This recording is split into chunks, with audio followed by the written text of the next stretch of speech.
Hello everyone and welcome to a brand new era of Winter Series racing brought to you by GEDLICH Racing. My name is Chris McCarthy. I'm going to be presenting the action for you this weekend, broadcast to you live by Alpha Live. Adam Weller is going to be up for you in the commentary booth. We are here live from the Estoril circuit in Portugal, the first of 6 rounds we are going to be travelling to over the course of the next 3 months as we get going for this brand new era of Winter Series racing. It's going to look a little bit different to what it has done in the past. We now have 3 different championships to kick off with. We have the GTWinterSeries, which is going to have the GT3 cars, up to 6 classes in that category, 4 coming to you this weekend. We have the GT3 class, then we have some cup classes with Ferrari Challenge cars, Lamborghini Super Trofeo cars, and we also have Porsche 992 GT3 Cup cars as well. Then we have the new GT4 Winter Series, 4 different categories in that one, and also the brand new prototype Winter Series as well. I'm going to have someone from GEDLICH Racing, Robin Selbach, the managing director, come and join me now. Thank you very much, Robin, to bring you up to speed a little bit more of the changes that's happened to the Winter Series. Robin, thank you very much for taking the time to join us. We are a little bit away, just over 10 minutes I'd say away from getting the first race underway. As you can see, GT4 Winter Series race number 1 is going to be up first. 3 races coming up for you this afternoon. The first GT4 sprint race will be first, so a few minutes to steal your time, Robin. Thank you for joining me. Tell us a little bit first about the work that's been put in by GEDLICH Racing and the changes that's happened to the Winter Series. Yes, we started with GTWinterSeries 4 years ago, and over the years we put a lot of work in it, and we have grown a lot and improved a lot of things, and now we are here with 3 series. From Jerez on we will have even 4 with the Formula Winter Series joining us as well. And the major changes we did is that we divided the field of the GT Winter Series into 2 series. The GT Winter Series and the GT4 Winter Series, and of course the all-new Prototype Winter Series. And in the Formula Winter Series we joined forces with the Spanish F4, so we expect the grid with more than 30 cars in the formulas as well. Tell us a little bit about the decisions behind making these changes to split the cars into these 3 different championships. We listen a lot to the teams and to the drivers, and yeah, we react on their wishes. So it was, do you think, a case of just giving fans, a complete package? Because now we can watch GT3s, GT4s, prototypes, not all on track together, but they're all individual races, and then Formula cars as well. Yes, our goal is to create a platform for the European teams to stay in Europe during winter and to have a very good platform to do racing, and of course also for the fans to come and watch the races. So today we have free entrance for all the public, so I guess it's a good opportunity for them as well.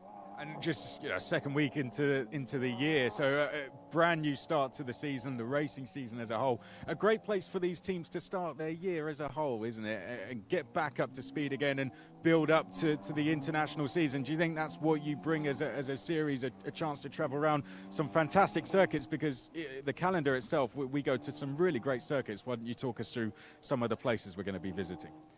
Yes, exactly. We have great tracks like Portimao, Barcelona, Valencia, and of course Estoril is a very, very good track, and it's great to start the season here. Really fantastic. They all bring something a little bit different as well, don't they, to them? And maybe not the best weather today, but throughout the season we should get some really good weather. Yeah, I hope so. It's definitely better than in Germany or in most of the other Central European countries. So it's good to be here and start under sunny conditions, even if it is a bit rainy today. And how proud are you as a team, GEDLICH Racing, to see how this series has developed from when you started? It was very tough times back in 2020 for all of us, not just in the racing world. How proud are you now to see where you are as an organisation with 4 championships? Well, it needs good stuff to create a championship like this, and I'm very proud of the team who worked the whole year very hard to find the right partners, to make the contracts with the tracks, to acquire the teams and everything. And yeah, I'm very happy and proud. Tell us about some of the work that's gone in. I mean, it must have been from when the last season ended, I imagine, the work began straight away for this season. Of course, we never stop. After the season, we speak to the teams, we ask them what we can improve, and then we are working on it. Now we've been here, so far, to bring you up to speed, we've had qualifying for all the categories so far. How's it been watching it? I know you've been very busy up there in race control, but have you had a chance to get out on the podium and watch some of the categories so far? Not that much, but I saw a little bit of all the qualifying sessions, and it's great to see all those cars and the drivers, from the really amateur driver to the young professionals. Yeah. We're just going to move out of the way just down here a sec. I mean, just examples there, Olymp Racing with one of their Ferraris in the background. Swing round, Johnny, while we're having a chat. You don't feel free to have a look down the other side of the pit lane. A fantastic selection of cars out there as well, isn't there? Yes, we have from the Cayman Trophy over the GT4 cars, the Cup Porsche, the GT3 cars, and also the LMP3 cars. I love to see it. Tell us finally, before we head out onto the grid, what can we expect overall as fans? Myself, Johnny, Adam included, what can we expect as fans from this championship? What are you excited about yourself as a racing fan most? Yeah, I hope we will see good races, good competition and fair sport, and growing fields during the season. So for Portimao we expect some more teams to join us, and over the other races as well. So great motorsport. Robin Selbach, thank you very much for joining us. We're going to let you go off and enjoy the racing, as much of it as you can from the grandstands. I know you've got a lot of work to do. Robin Selbach, Managing Director of GEDLICH Racing, thank you very much for joining us. That was really good fun. Thank you very much, Robin. Okay, Johnny, let's go over to the grid, shall we? Let's not get run over in the process. Be very careful because we are in a live pit lane. Robin, are you wearing those steel toe cap boots again that you told me about before? Because we might need them this weekend. It's going to be a very busy pit lane. Right, I think we're ready to go. Right, let's go. So first of 6 rounds, as I mentioned, this is going to be the first of them. GT4 and GTWinterSeries are going to be out for 6 prototypes, just the 4 rounds for them. But this, the first of 6 rounds. We start in Estoril, then we go to Portimao, then we go to Jerez, Valencia, Aragon, and to Barcelona. Let's get out on the grid. So we had 2 qualifyings earlier. Qualifying 1, qualifying 2 for the teams that have 2 drivers in GT4.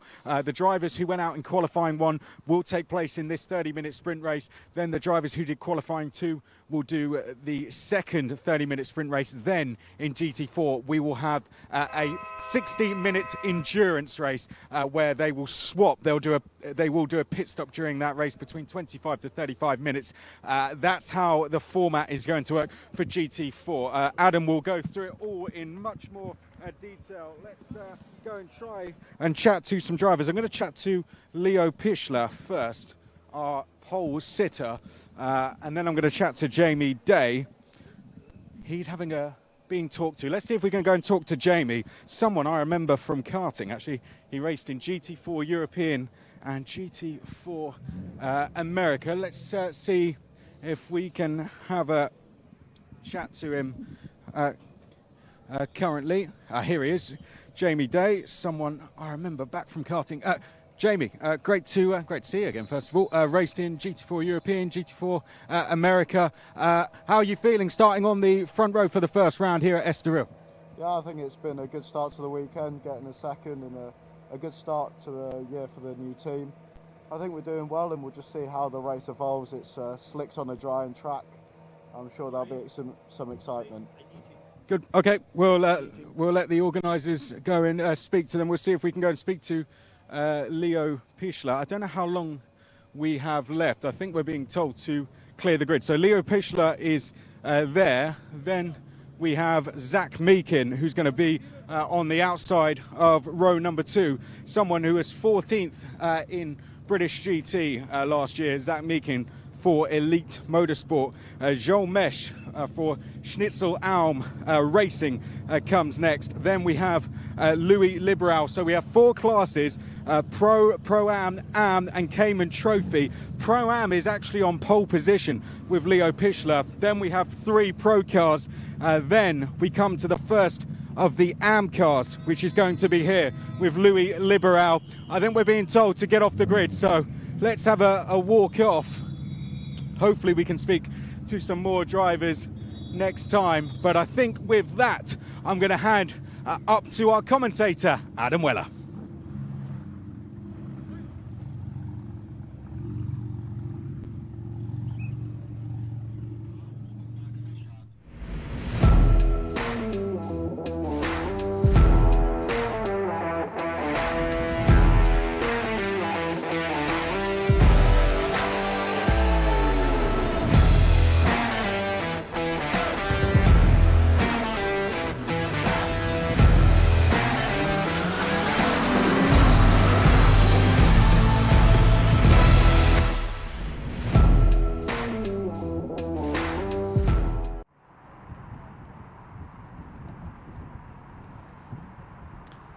So welcome along then. Thank you so much, Chris, for talking us through the grid for what is going to be a little bit of history. The first ever race of the all-new GT4 Winter Series and SRO License Series run by GEDLICH Racing. And we are on the formation lap already. I believe it might be formation laps plural for this one because of the wet conditions. As you saw, the number 77 Razoon Porsche Cayman is our pole sitter with Leo Pichler at the wheel alongside the Forsetti Motorsport McLaren, Aston Martin I should say, of Jamie Day. Then it's the Schnitzelhelm Racing Mercedes of Joel Mesh on row 2 alongside the Elite Motorsport number 78 McLaren of Zach Meakin. The Rachar Motorsport entry of Matthew Martins is next, the number 9 Aston Martin, alongside the first of the Am drivers, Luis Liberal, who doesn't have much in the way of modern racing experience. He lines up on the 3rd row. Then it's an all Cayman Trophy, row number 4. It is SR Motorsports 110 and 111 cars, Willy Kuna alongside Michael Sander. Row 5 of the grid is CV Performance, Charles Dawson, the British racer in the number 85, alongside the Wimmer Werk Motorsport debutant, first ever race point blank for Igor Kichin. His first time in a GT car was earlier this week. The NM Racing teams, number 15, Mercedes AMG GT4 Alberto De Martin starting the number 15 car. The sister car, the number 10, Max Huber, starting on row 6 alongside. 13th on the grid, the 81 car, that is Under Erdem in the Razoon entry. And then East Racing Motorsports Porsche Cayman, the number 99, in the hands of Jan Niklas Sommershoff. And then rounding out the grid in 15th place, the Teichmann Racing entry, the 823 All-Am cars towards the back of the grid. The 823, of course, in the hands of Pierre Linares. Audi R8 at the tail end of the order. But how true is that order? Because as you can see, it has been a damp circuit so far today. It is still treacherous out there, a little drier than it was earlier on in the morning, I must say. There was a little bit of a downpour this morning during the qualifying sessions. So is there anyone down there that perhaps is a little further down the order than expected?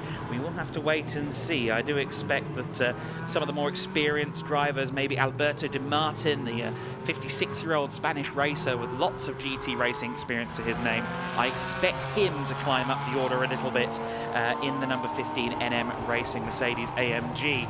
Now, will it be 1 formation lap or will it be 2? The answer is 2, as we anticipated in these wet conditions. So the half-hour race distance is just over 4 kilometers away. This is a 4.182 kilometer circuit. The Circuito do Estoril opened in 1972. Of course, it didn't take too long in its life to become a Formula One hosting circuit.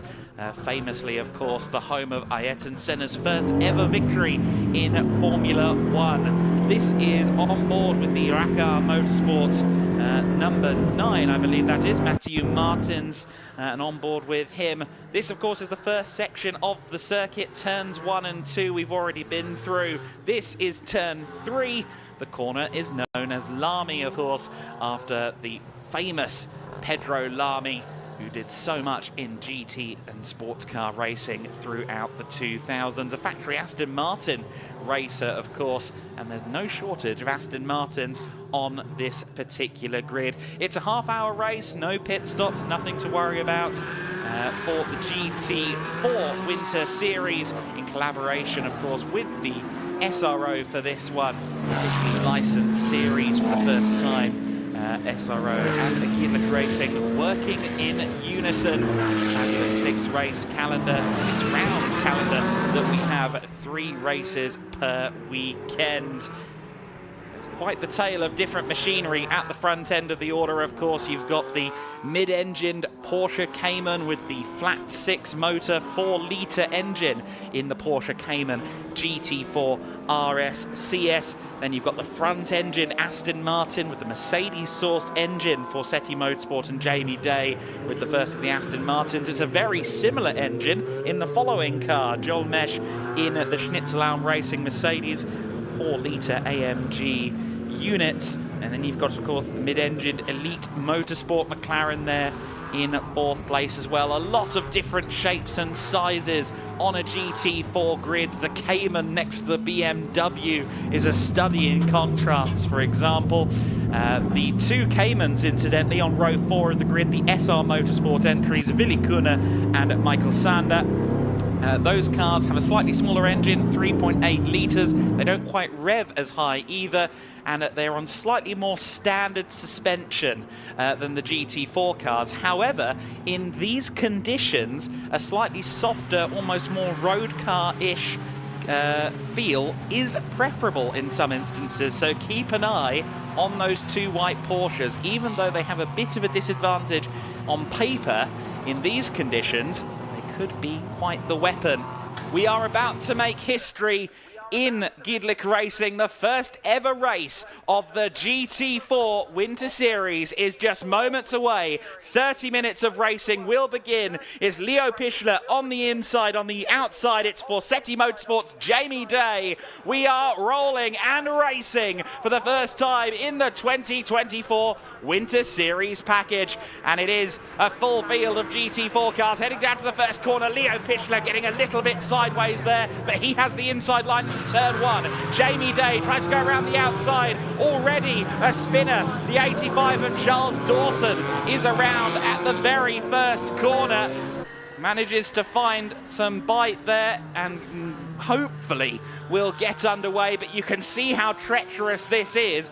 Tyre choice is a question mark here, of course. I think some may have been tempted onto slicks with the dry line that we see around the circuit. And Charles Dawson, with his head in his hands there, I think, he's into the gravel trap. And as we know, he put himself there because he was pointing the wrong way on the tarmac. He tried to do a 3-point turn, as it were, or a U-turn at least, and it clearly hasn't paid off. You see the safety car board as well. First lap of the season, and unfortunately with that car beached in the gravel, we are under safety car conditions. One of the big stories in the early going here, though, is the incredible Audi, the Cayman Racing entry, Pierre Lemers. You saw him working his way up the order. He's well into the overall top 10 already. Now, again, I have my questions as to who's on slicks, who's on wets. If I had to take a bet on who's on the slicks, perhaps it was Pierre Lemers, or have other people gone for slicks too early and he's on the wets. I'm not sure which way it works out, but the one thing we know for sure is that the leading car has lights on the roof. We have a safety car for the first time this weekend. Safety car conditions here at the Circuito do Estoril. This shouldn't take too long, of course, because it was a single car incident. And Marshall conferring there with Charles Dawson, who appears to be A-OK. It was, of course, just a spin rather than any contact, or actually, I eat those words, because the front end of that car is looking a little bit second-hand, and, well, we get a perspective from the 85 car as it gets towed, hopefully back onto the island, and of course, from Charles Dawson's perspective, he'll be wanting that tow rope off immediately with the hope of staying on the lead lap. But okay, clearly there was a little bit of contact. I was watching the top two through the first corner, so perhaps you saw a little bit more in the back of shot. But nonetheless, this Marshall has his first souvenir of the 2024 season, and we're not even 2 weeks into the season yet. Very good stuff. Cars being taken through pit lane then. And that is just to make sure that they don't interrupt or hinder the recovery process of the 85 CV Performance car. But you see the field working their way through the pit lane. Let's run you through the order as they break the beam, albeit on the wrong side of the wall at the end of this first lap. It is Leo Pichler in the lead in the 77 Porsche Cayman GT4 RSCS. Resoon Racing lead the first lap of the season. Forsetti Motorsport in second place, the number 19 with Jamie Day at the wheel. Joel Mesh is next in the Schnitzellaun Racing car. Zach Meekin in fourth place. Those four are all in the order they were on the grid, but then it all goes a bit crazy. Michael Sander, who was the 2021-2022 GTWinterSeries champion, he is up to fifth overall in the first of the Cayman Trophy entries. And then the first of the AMs is Max Huber, who also had an absolutely stunning start. Max Huber, who started 12th, is now running in 6th place. Then it's the Teichmann Racing Audi, which equally has very impressively ascended through the pack. Pierre Lemers now second in AM and running in 7th place. Now, we have had a bulletin through on the timing screen, incident involving cars 9 and 85 under investigation. Of course, the 85 car is the CV Performance Mercedes-AMG GT4 of Charles Dawson. The number 9 car is the Raccar Motorsport Aston Martin Vantage GT4 of Mathieu Martens. So Mathieu potentially was the other half of that incident down at turn 1. Safety car in this lap then. That bulletin has come through. I had a feeling it was going to be a short-lived safety car period. The clock, of course, still running. 25 minutes and change left to go right now. It is Leo Pichler at the wheel of the Resoon number 77 Porsche. Of course, Resoon are split across two manufacturers. Their number 81 entry in the hands of Under Erdem, I was going to say Alberto De Martin, but I would have been mistaken. Under Erdem in the other Resoon car, that's a BMW M4 GT4. So they're split between BMW and Porsche, between Bavaria and Stuttgart. So then safety car in this lap, and the number 77 machine will lead them away. Leo Pichler, I think, will be quite happy in a sense that he's had this little bit of a reprieve, because Jamie Day around the outside at turn 1 was certainly looking feisty, and the safety car has given a little bit of time to breathe and get ready to go racing again. And now, of course, if he times the launch well, Leo Pichler could well have an advantage. Pichler knows exactly what he's doing. He's a very experienced race-winning driver in GT4 machinery. And this young 21-year-old powers down to the first turn, and look at the gap. He has given himself a few car lengths there. Good launch indeed. Oh, Michael Sander there, a little bit sideways, as is the other Cayman in the back of shot. The 110 car was launching itself up the inside, but I'm not sure it was with any intent, simply out of necessity after catching a wet patch. I do think a lot of these drivers are on the slick tyres. So then the number 77 Resoon car, Leo Pichler at the wheel, continues to lead the way, and Jamie Day now has his work cut out, not to try and chase down the leader, but to hold on to second place, because Joel Mesh clearly means business in the Schnitzelau number 11 car. Mesh is the 2023 GT60 champion. That's a GTC race category in Germany. Previously ran across Europe in karts, so this is a youngster looking to make moves on the GT racing food chain. Luis Liberal is certainly not a youngster, but he is making moves. Up the inside at Parabolica Interior, turn 7, goes Luis Liberal, who has traditionally raced in Iberian historic competition. He's in this much newer BMW M4 GT4, and he's making up headway, isn't he? All the way up into 8th place now, making strides up the order, diving up the inside. Meanwhile, is the Rachar Motorsport car, the recovering Mathieu Martins, making his way up the pack. I think that might have put him up to potentially about 9th place there. He's made up some good positions on this lap after getting caught out in the first lap incident. There's Leo Pichler running down the main straight then, and look at that gap, 2.2 seconds that Leo Pichler has. We're not yet 10 minutes in, and of course we're only 1 lap into green flag racing. Oh, big squirm there, the number 11 car, Joel Mesh. I'm sure the ABS kicked in a little bit there as that car skidded on the damp patch into the first corner. The first corner is infamously difficult to get right when it comes to braking at the correct time anyway. In these conditions, I can only imagine quite how scarce the grip is.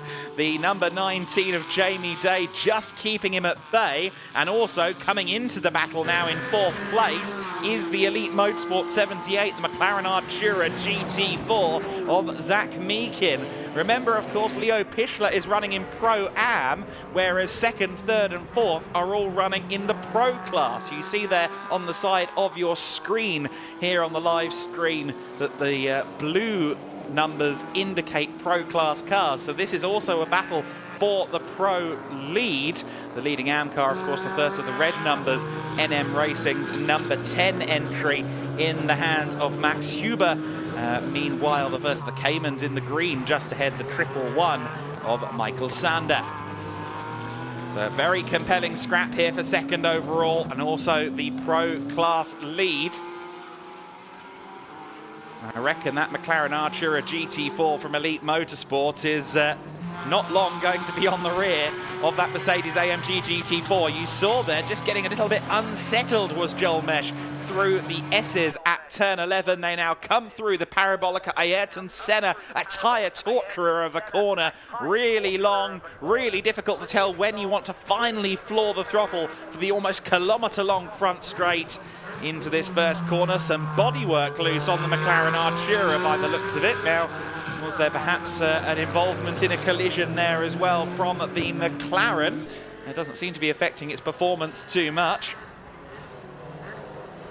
2nd, 3rd and 4th all watching as the leading car in the hands of Leo Pichler just drives away 3.3 seconds clear at the front of the pack.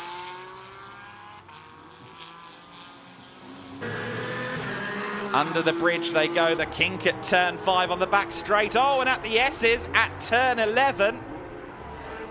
Turn 11 and 12, the 110 car is in the gravel. Willy Kuna, his race has seemingly ended early. Now, we still are under green flag conditions at the moment, but that is not an ideal place for a car to be. In contact there, Luis Liberal got past the Razzoon BMW, but I believe they've just thrown a safety car. Yes, they have. Safety car has come out. Luis Liberal there making contact with the other BMW.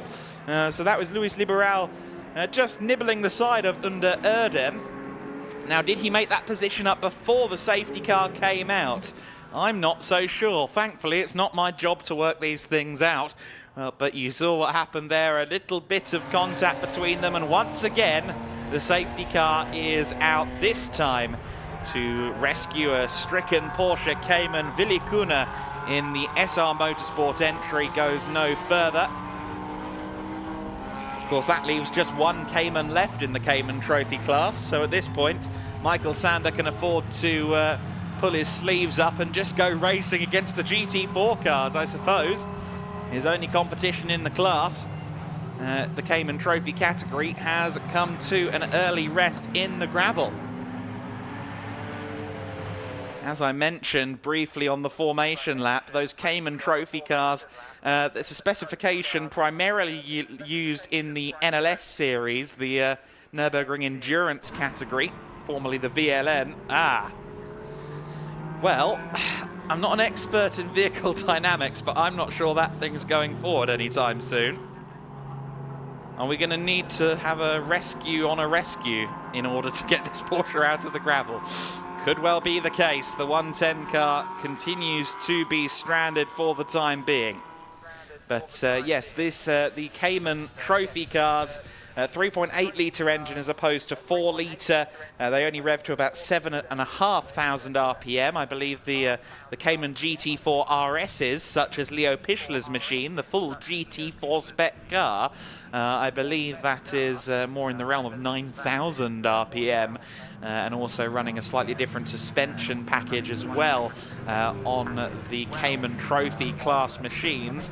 Something of a shame to see that the Titeman Racing Audi has fallen back through the order.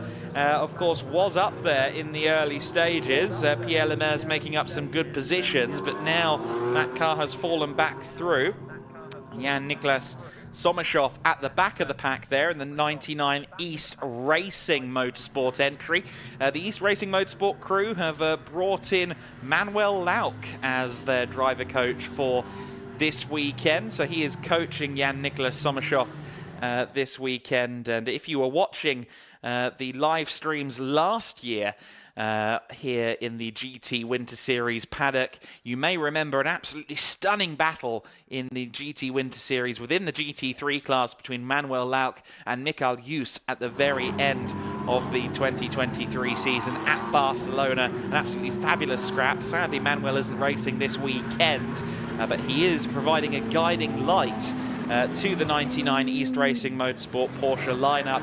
Florian Bauer is one half of that lineup alongside the current driver for this race, Jan-Niklas Sommershoff. Both of those drivers only started their racing careers in September, would you believe it?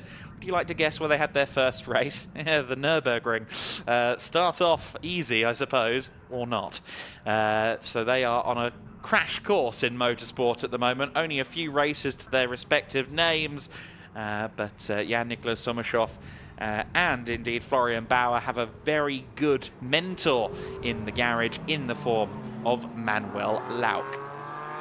Leo Pichler, certainly a good mentor, even though he's only 21 years old. I'm sure you could sit under the learning tree and learn plenty from this young man, potentially including how to manage a safety car restart. And that's exactly the skill he's going to have to deploy in a few moments, because the safety car is in this lap. We will go racing again in just a few moments' time. And last time, Leo Pichler really nailed that restart. He had a good 2 or 3 car lengths between himself and Jamie Day as they got off the line and went racing once more. Of course, Luis Liberal, he has let the 81 car back through, incidentally, so that BMW on BMW contact, as Luis Liberal perhaps failed to see the safety car boards, has now rectified itself. They've switched back. So that situation has been rectified. Leo Pichler leads the way. He's the Pro-Am leader, so he doesn't need to defend from the Pro-Class cars behind him, but you best believe he's going to.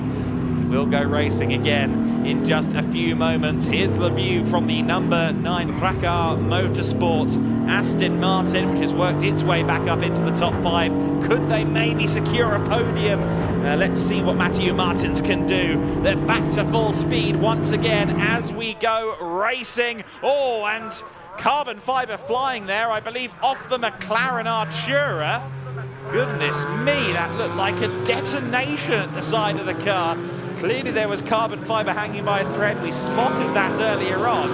That was a rather spectacular cut as we saw that car flying into pieces. Thankfully, it's still running at what appears to be full speed, although I would suspect perhaps some aerodynamic performance has been lost. If it's one of the cooling vents on the side of that car, then maybe they've lost a little bit of temperature management as well, but it shouldn't be an issue over the remaining 13.5 minutes of this race. It's Leo Pichler then continues to lead this race as they head towards Parabolica Interior, turn 6 once again. The multiple-time winner in ADAC GT4 Germany was always going to be a force to be reckoned with on this grid. But he certainly got his equal several times over in his rear-view mirror.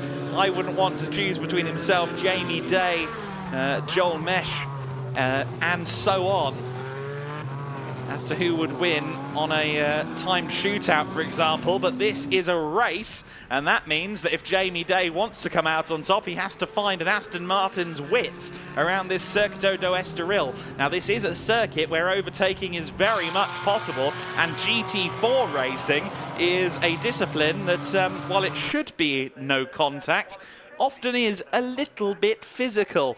I would say GT4s are the new touring cars in that regard. In the slipstream then is Jamie Day of the Porsche of Leo Pichler. Of course, the Porsche slightly more sleek in shape, slightly smaller overall, cuts a slightly smaller hole through the air than the Aston Martin, and maybe that helps at the end of a kilometre-long straight just a little bit. 3 front-engine cars chasing down a Porsche Cayman, the mid-engine machine, in its newest and most impressive guise. That's the 3rd generation of a GT4 Porsche Caymans built by the Porsche factory.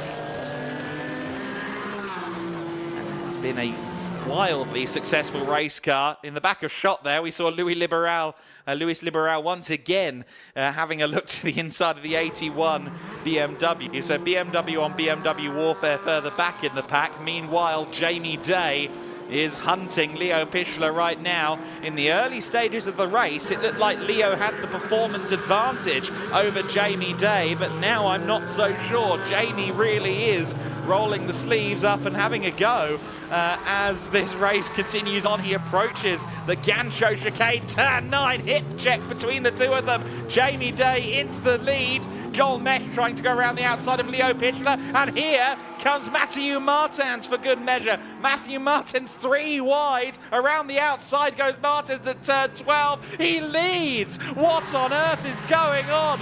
4th to 1st in a matter of moments. Mathieu Martins with the opportunistic move of the day, and we're only 20 minutes into the day. Incredible stuff then. Mathieu Martins looks in the back of his rearview mirror and thinks, did that happen? Am I leading? Yes, you are, my friend. This driver with plenty of experience in the likes of Porsche Carrera Cup France. He knows his way around a GT car, but he's fairly new to the Aston Martin. 2nd and 3rd place then are the Aston Martin and Mercedes from the Fassetti and Schnitzelbaum teams respectively, and the Razoon Racing entry of Leo Pichler is now all the way down in 5th place. So what really happened there for Pichler, because the car's now running at speed again, but it looked as if he had no drive coming out of Gancho after that contact with Jamie Day. So I wonder if maybe the knock had a slight effect on the electronics momentarily. Nonetheless, Jamie Day, he's willing to have another knock if it means he gets into the lead, looking incredibly feisty in the Forsetti Motorsport Aston Martin. Forsetti Motorsport making their racing debut, global debut here in the GT4 Winter Series. This team based at Snetterton, the Norfolk racing circuit in the United Kingdom.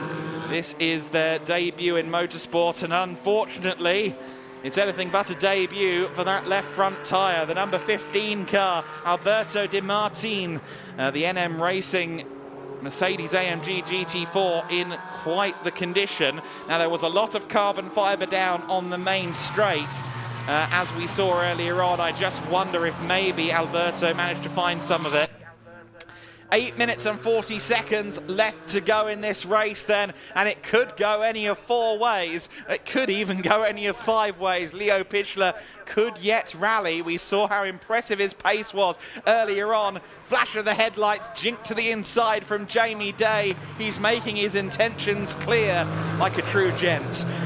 But he's anything but a gent when it comes to trying to get through. He wants this lead, and he'll try anything to get to it. Will he maybe have another look towards Gancho before the end of this race? Matthew Martins, a very wily racer, has had great success in Carrera Cup machinery on the Porsche side of the dime, and also raced in the Ligia European Series as well. Of course, Jamie Day also with a very good CV, was 3rd in the 2022 British GT4 class, scored 2 wins on the way to that championship result. And as alluded to by Chris McCarthy on the grid walk, he has been a stalwart in Europe and America in GT4 recently. Can you see that almost spin there from Matthew Martins under braking? A little bit of a moment, having to correct a lot of oversteer from Matthew Martins. He's still leading, but Jamie Day is all over him. Jamie Day goes to the outside, to the inside, any way through, please, he says. Jamie Day wants this win. What a fairy tale start it would be for Facchetti Motorsport if they can find a way. But no way so far for Jamie Day, and he's got to be worried as well about Joel Mesh behind the Schnitzelhelm Racing number 11 Mercedes AMG GT4. Schnitzelhelm Racing long have been a part of the GT Winter Series package. Of course, they're supporting GT4 Winter Series too. Is Jamie Day through into the lead? Oh, it's brilliant driving from Matthew Martins. He was a little bit later on the brakes. He was a little bit more sideways under braking, and he retains the lead on the inside line. Towards turn 3 they go. 3 cars covered by half a second at the front of the order. This, my friends, is GT4 Winter Series. As promised, as advertised, we knew that putting the GT4s in their own race would create something very special indeed, and we're seeing it now. 4 fabulous young pro drivers competing for the win, and then a Pro-Am car with a 5th fabulous young pro driver is behind in P5. This could go any way you like in the next 6 minutes of racing. The Circuito do Estoril, as we've already seen, has a few good braking zones. It has a long straight before that infamously tight first corner, and Jamie Day has already shown his cards at a couple of these places.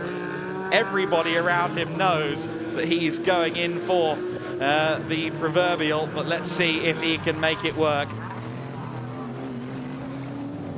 Now we've had a change there. The Racar Motorsport number 9 has dropped down to 3rd place. I didn't see exactly what happened there. The number 9 car is down to P3.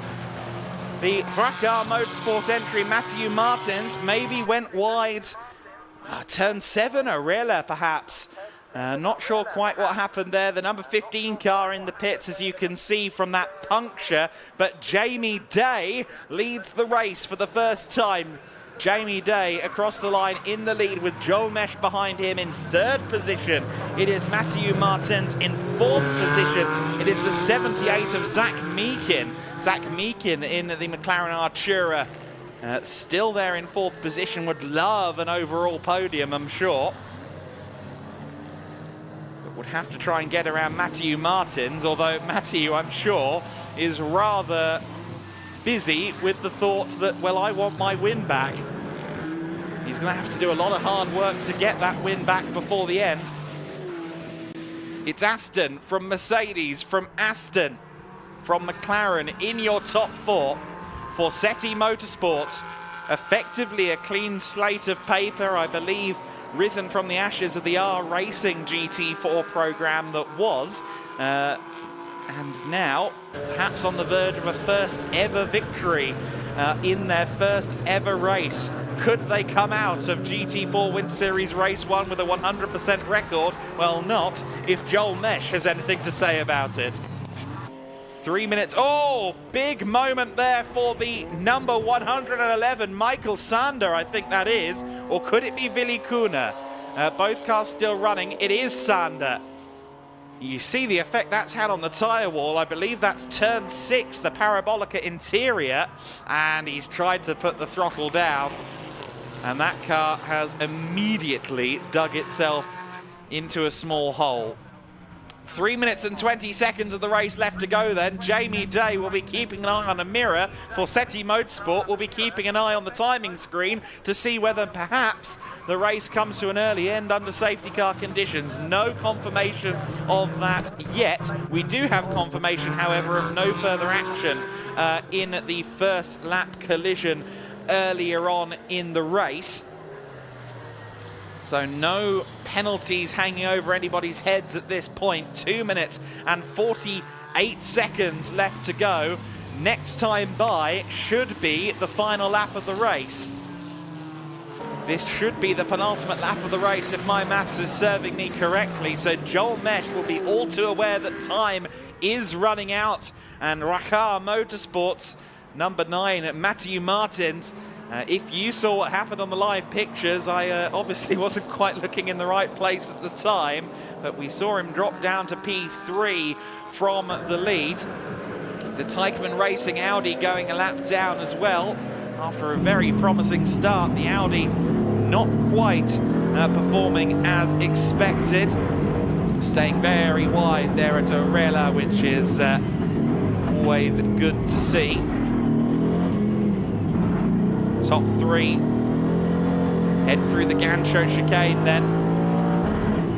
And Matthew Martins would love another opportunity to try and sweep into the lead. Remember, he went from 4th to 1st at Gancho turn 10 as Leo Pichler and Jamie Day fought over the race lead. However, I suspect this one is now between Jamie Day and Joel Mesh. Aston Martin and Mercedes, 1:30 left on the clock. They cross the line to begin what will be the final lap of this race. Snaking under braking, both of them. I have to imagine these guys are on slick tyres, but in some places this is still a very treacherous racing circuit. The Mercedes AMG GT4 looking large and looming in the mirrors of the number 19 car.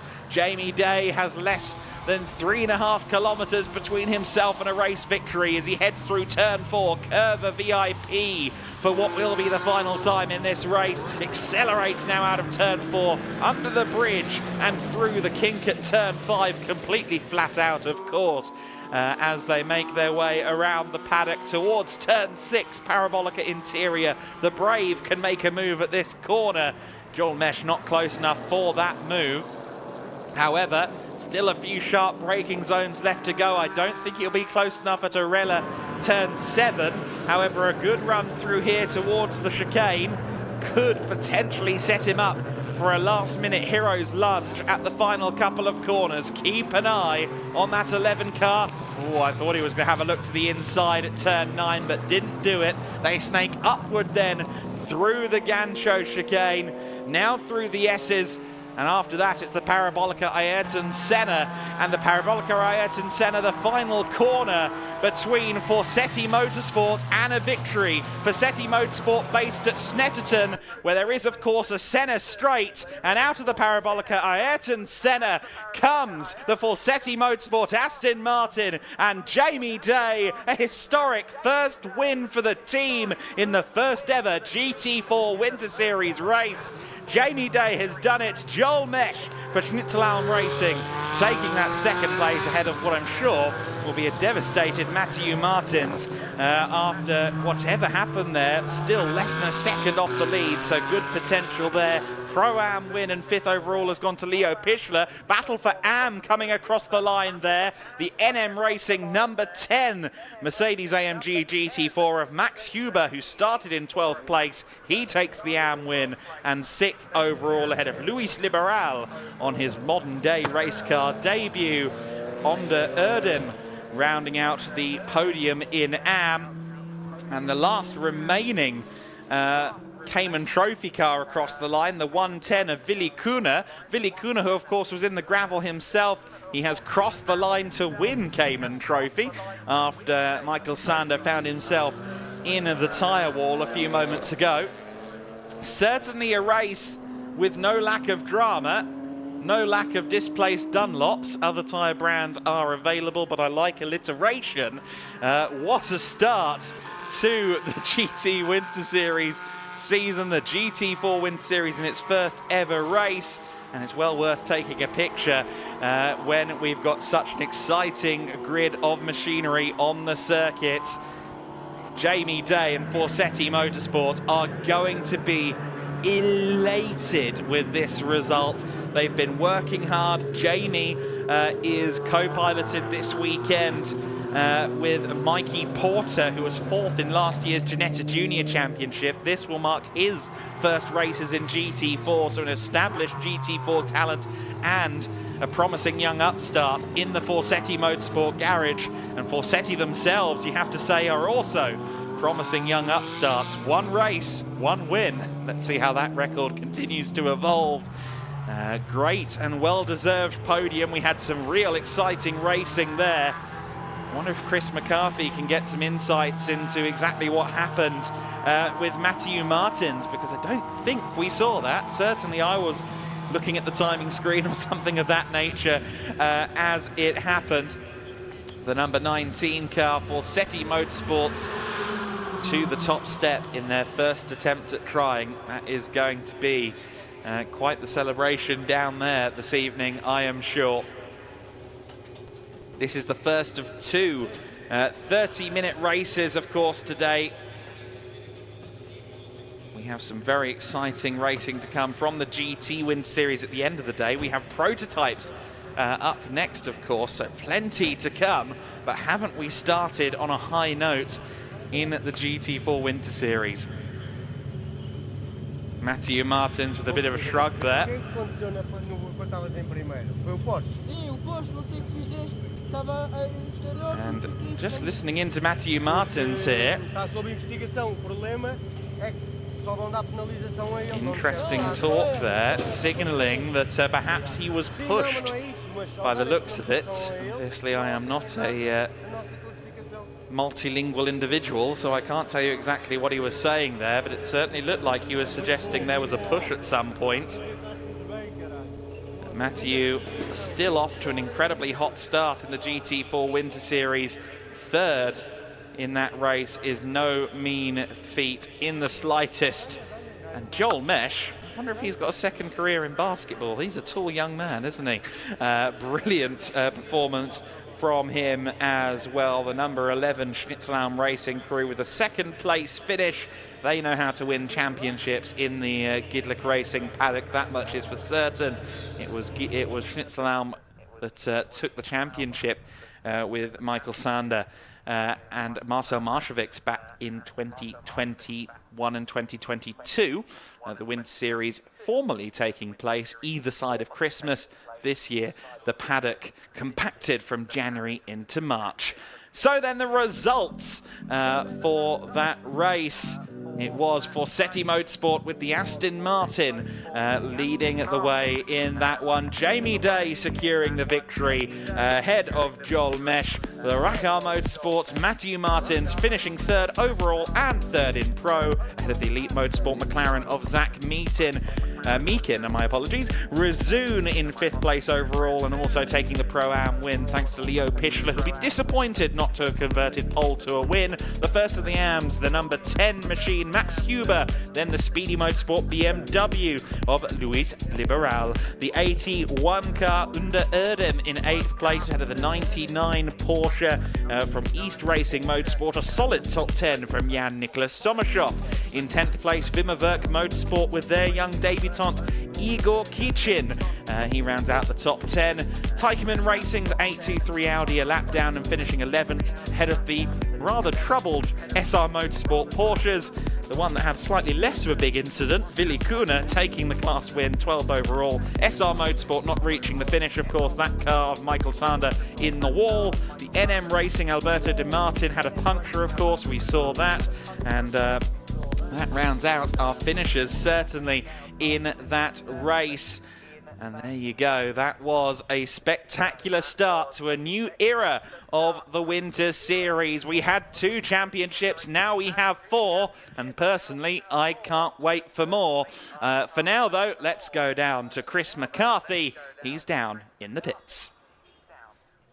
I'm down here with our race 1 winner, Jamie Day. Jamie, what a fantastic drive that was. Some fantastic overtakes in there as well. Talk us through those moves that you were making down in the hairpin to get that race win. Yeah, it was a good race. I think the start of the race we were just being a bit patient, just waiting for the track to evolve a bit, and then once I felt like I had the pace, then I stuck a nice move in. Bit damp on the inside, and I think it was a good move and I was able to hold it. And a hard race all the way to the end. These guys on the podium they did not make it easy for you at all. I mean, tense last few laps, wasn't it? Yeah, it was tense out front. They were hot on my heels everywhere, and main thing was just trying to hold it in the corners and make sure I get a good exit and keep them behind was the main aim. And it must feel really good to get that first win of the season under your belt now. Yeah, it's a good start to the year. First win for myself, but also for the first one for the team as well. So I think it's good spirits to go into tomorrow. Anyone you'd like to thank? Just the team, Forsati. I think the work we put in for the last few days has been mega, and it's now paid off. Guess now it's trying to go to add to this going forward. Yes, exactly. Well done, Jamie Day. Congratulations, winner of the first race. We're now going to head up to the podium. That's where I'm going to go, but I'll quickly hand you back to Adam before we do that. Well, thank you very much, Chris. That was incredibly exciting stuff, and great to see Jamie Day remarkably composed after that race. Certainly, it was anything but composed at times out there in this race. Chris McCarthy getting the views there of Jamie Day. I'd be fascinated to hear Matthew Martins' take on what happened in that race. Of course, he went from 4th to 1st, 1st to 3rd. Certainly a bit of a roller coaster ride for him, and a little bit of reconstruction work to be done by the diligent marshals here at Estoril. Our heroes in orange, the marshals, we thank you for your efforts, whether we're in the UK or across Europe. Certainly the marshals do a fabulous job of ensuring we can go motor racing. What a fabulous start to the season this has been, though. Some great pictures from the Alpha Live crew and some fabulous racing from the all-new GT4 Winter Series. The prototypes are up in a few minutes' time as well after the podium ceremonies for the GT4 Winter Series. We've got 3 races to bring you today. A 50-minute prototype race will follow this, and then there is also a 30-minute race for the GT Winter Series where the GT3 cars go up against the likes of Porsche Cup, Lamborghini Super Trofeo and Ferrari Challenge machinery. It's a proper smorgasbord of GT and sports car racing here this weekend. And of course in February we are joined by the Formula Winter Series. They will start their season in Jerez on the 2nd weekend of February. Very excited to see exactly which drivers join us for that one. I've heard some very interesting names. I've also heard some very interesting numbers in terms of grid size in the Formula Winter Series. The GEDLICH Racing GT or Winter Series package is going from strength to strength. They had 1 championship less than 2 years ago. That expanded to 2, and now we've got a fully fledged quartet of racing categories. And the GT4 Winter Series first ever race is in the books. And a first ever victory as well for Forseti Motorsport at their first time trying. Really incredible story there for the team based at the Snetterton 300 circuit.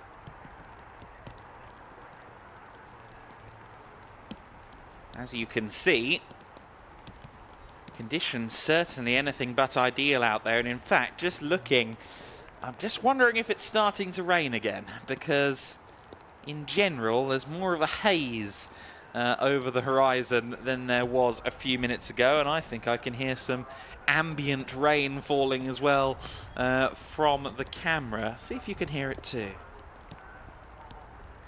Yeah, I do think there's a little bit of precipitation in the air. Hopefully that won't put them off standing up on the podium though, and we will be there on the podium with Chris McCarthy in a few minutes' time.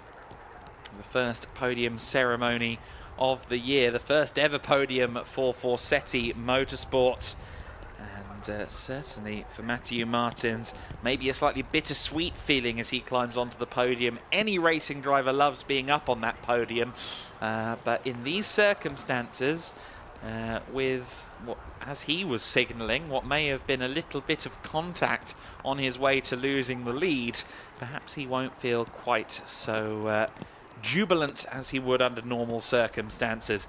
There was a lot of great racing in that one, and a lot of it did involve the number 9 Aston Martin, it must be said. So Matthew Martins is really doing us all a favour, certainly, and let's see if he can continue to get the elbows out and entertain us in the following races. Of course, he is joined in that number 9 Racar Motorsport Aston Martin by Roberto Faria, the young Brazilian driver who you may recognise from GB3, where he was very successful, finished 5th in both 2021 and 2022 in the British third-tier series, and of course last year raced in the FIA Formula 3 Championship on the F1 package.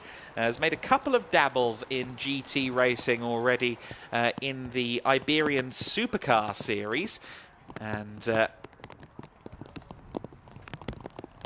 as we see the continued progress, or perhaps lack thereof, vis-a-vis the tyre wall, let's take a look at some highlights from that race. Early on, early doors, we had all sorts of shuffling through the pack. We had a spinning 85 CV Performance Group Mercedes AMG, that caused a safety car, and shortly thereafter the 110 machine, the Porsche Cayman, also in Villicuna, into the gravel. Would you believe me if I told you that Porsche in the gravel went on to win its class? Sometimes racing works in mysterious ways. The Cayman would get pulled out of the gravel, albeit with the pickup truck struggling a little bit to pull it out as well. Some carbon fibre flying off the McLaren Artura GT4 as well on the second restart. And then this incredible moment, Jamie Day dove up the inside of Leo Pichler, and from there it was Matthew Martins into the lead. No such glory, though, for Alberto Di Martin, his race ended after a puncture. Jamie Day, though, would end up in the lead after a brief spell in the front for Matthew Martins. The number 111 machine of Michael Sander was leading Cayman Trophy fairly comfortably, but unfortunately he ended his race in this very tyre wall, which is currently facing reconstructive surgery. And certainly the rain has started to fall in abundance. That circuit is looking far wetter than it did a few minutes ago. Any prototypes currently on slick tyres, they will be taking the wheel guns to that one as we speak. I'm certain of that, because this is not going anywhere quickly, I don't think, this rain. Even if the rain does stop falling, you're going to need wets for quite some time. I'd be very surprised if we see slick tyres over the course of the 50-minute endurance race for the Prototype Winter Series, because these conditions aren't best suited, to say the least, to the slicks.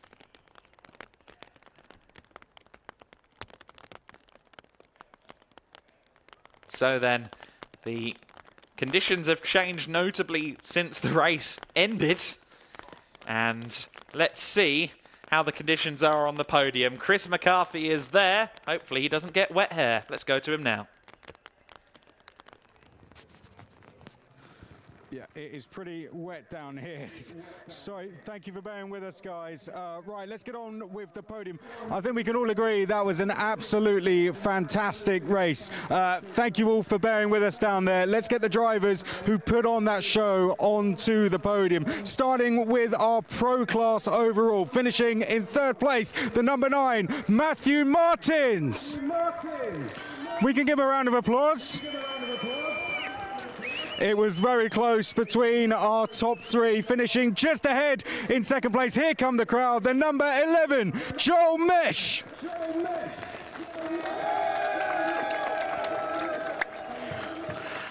but he just held on to the lead, pulling off some fantastic moves to do it for Forsetti Motorsport, your winner of the first ever GT4 Winter Series race, number 19, Jamie Day.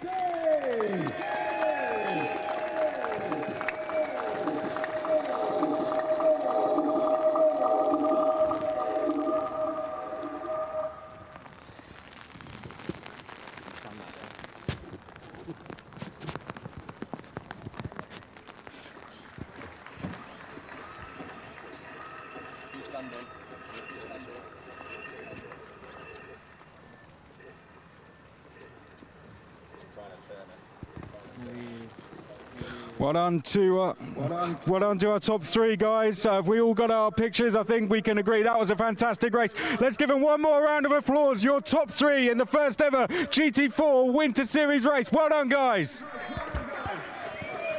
Put on a fantastic race. Well done. And we will see you in the next one. Thank you very much, guys. We're going to move on to the next podium. Thank you very much, guys. I'm not going to be able to see the things I've got written down on this sheet by the end of this, despite the umbrella I've got. Okay, let's go to Pro-Am next. Finishing in second place, the number 24, Igor Kitchen. Igor, well done. And the winner of the Pro-Am category, the number 77, Leo Pichler. Well done, Leo. Let's hand out the trophies now to the drivers. First up, here comes the trophy for Leo. And the trophy for second place as well, Igor. Well done, guys. Let's get our trophies now presented. I'm just going to clear the grid myself. And then I think we can give a round of applause to our Pro-Am podium one more time for the GT4 Winter Series first race. Well done, guys. We'll see you for the next one. Well done. Okay, let's move on to the AM category next. Finishing in third place, the number 81, Under Erdem. Well done. Finishing in second place, the number 5, Luis Liberal. Quick to get out onto the podium as well, but finishing ahead and taking the first ever AM category win, number 10, Max Huber. Well done. Looks absolutely over the moon with that. Well done, Max. And let's get the trophies now presented to our winner, Max. And also second place, Luis Under as well. Here come the trophies from the GEDLICH Racing team. Well done, guys. Let's get those trophies lifted up, guys. Champagne will come a little bit later. Don't worry, guys. I think we're wet enough up here for now. Let's give a round of applause one more time to your top three in the AM category. Smile for the pictures, guys. And we will see you again for the next race. Well done, guys. Absolutely fantastic. Round of applause one more time for your top three in the AM category. Well done, guys. Absolutely fantastic. And now for the Cayman Trophy, finishing in second place, the number 111, Michael Sander. Well done. But the winner of the first ever Cayman Trophy race in GT4 Winter Series, 110, Will Kuna.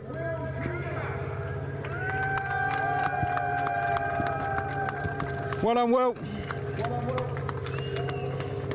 And here come the trophies now to be presented. Well done, guys. And let's get some trophies. Let's get some pictures, rather. We've both got some trophies up there. And let's give them a round of applause. Well done, guys. They're going to run off before they get to well done. Thank you very much. That's GT4 Winter Series. I'm going to hand back up to Adam as the prototypes look like they are now ready to go.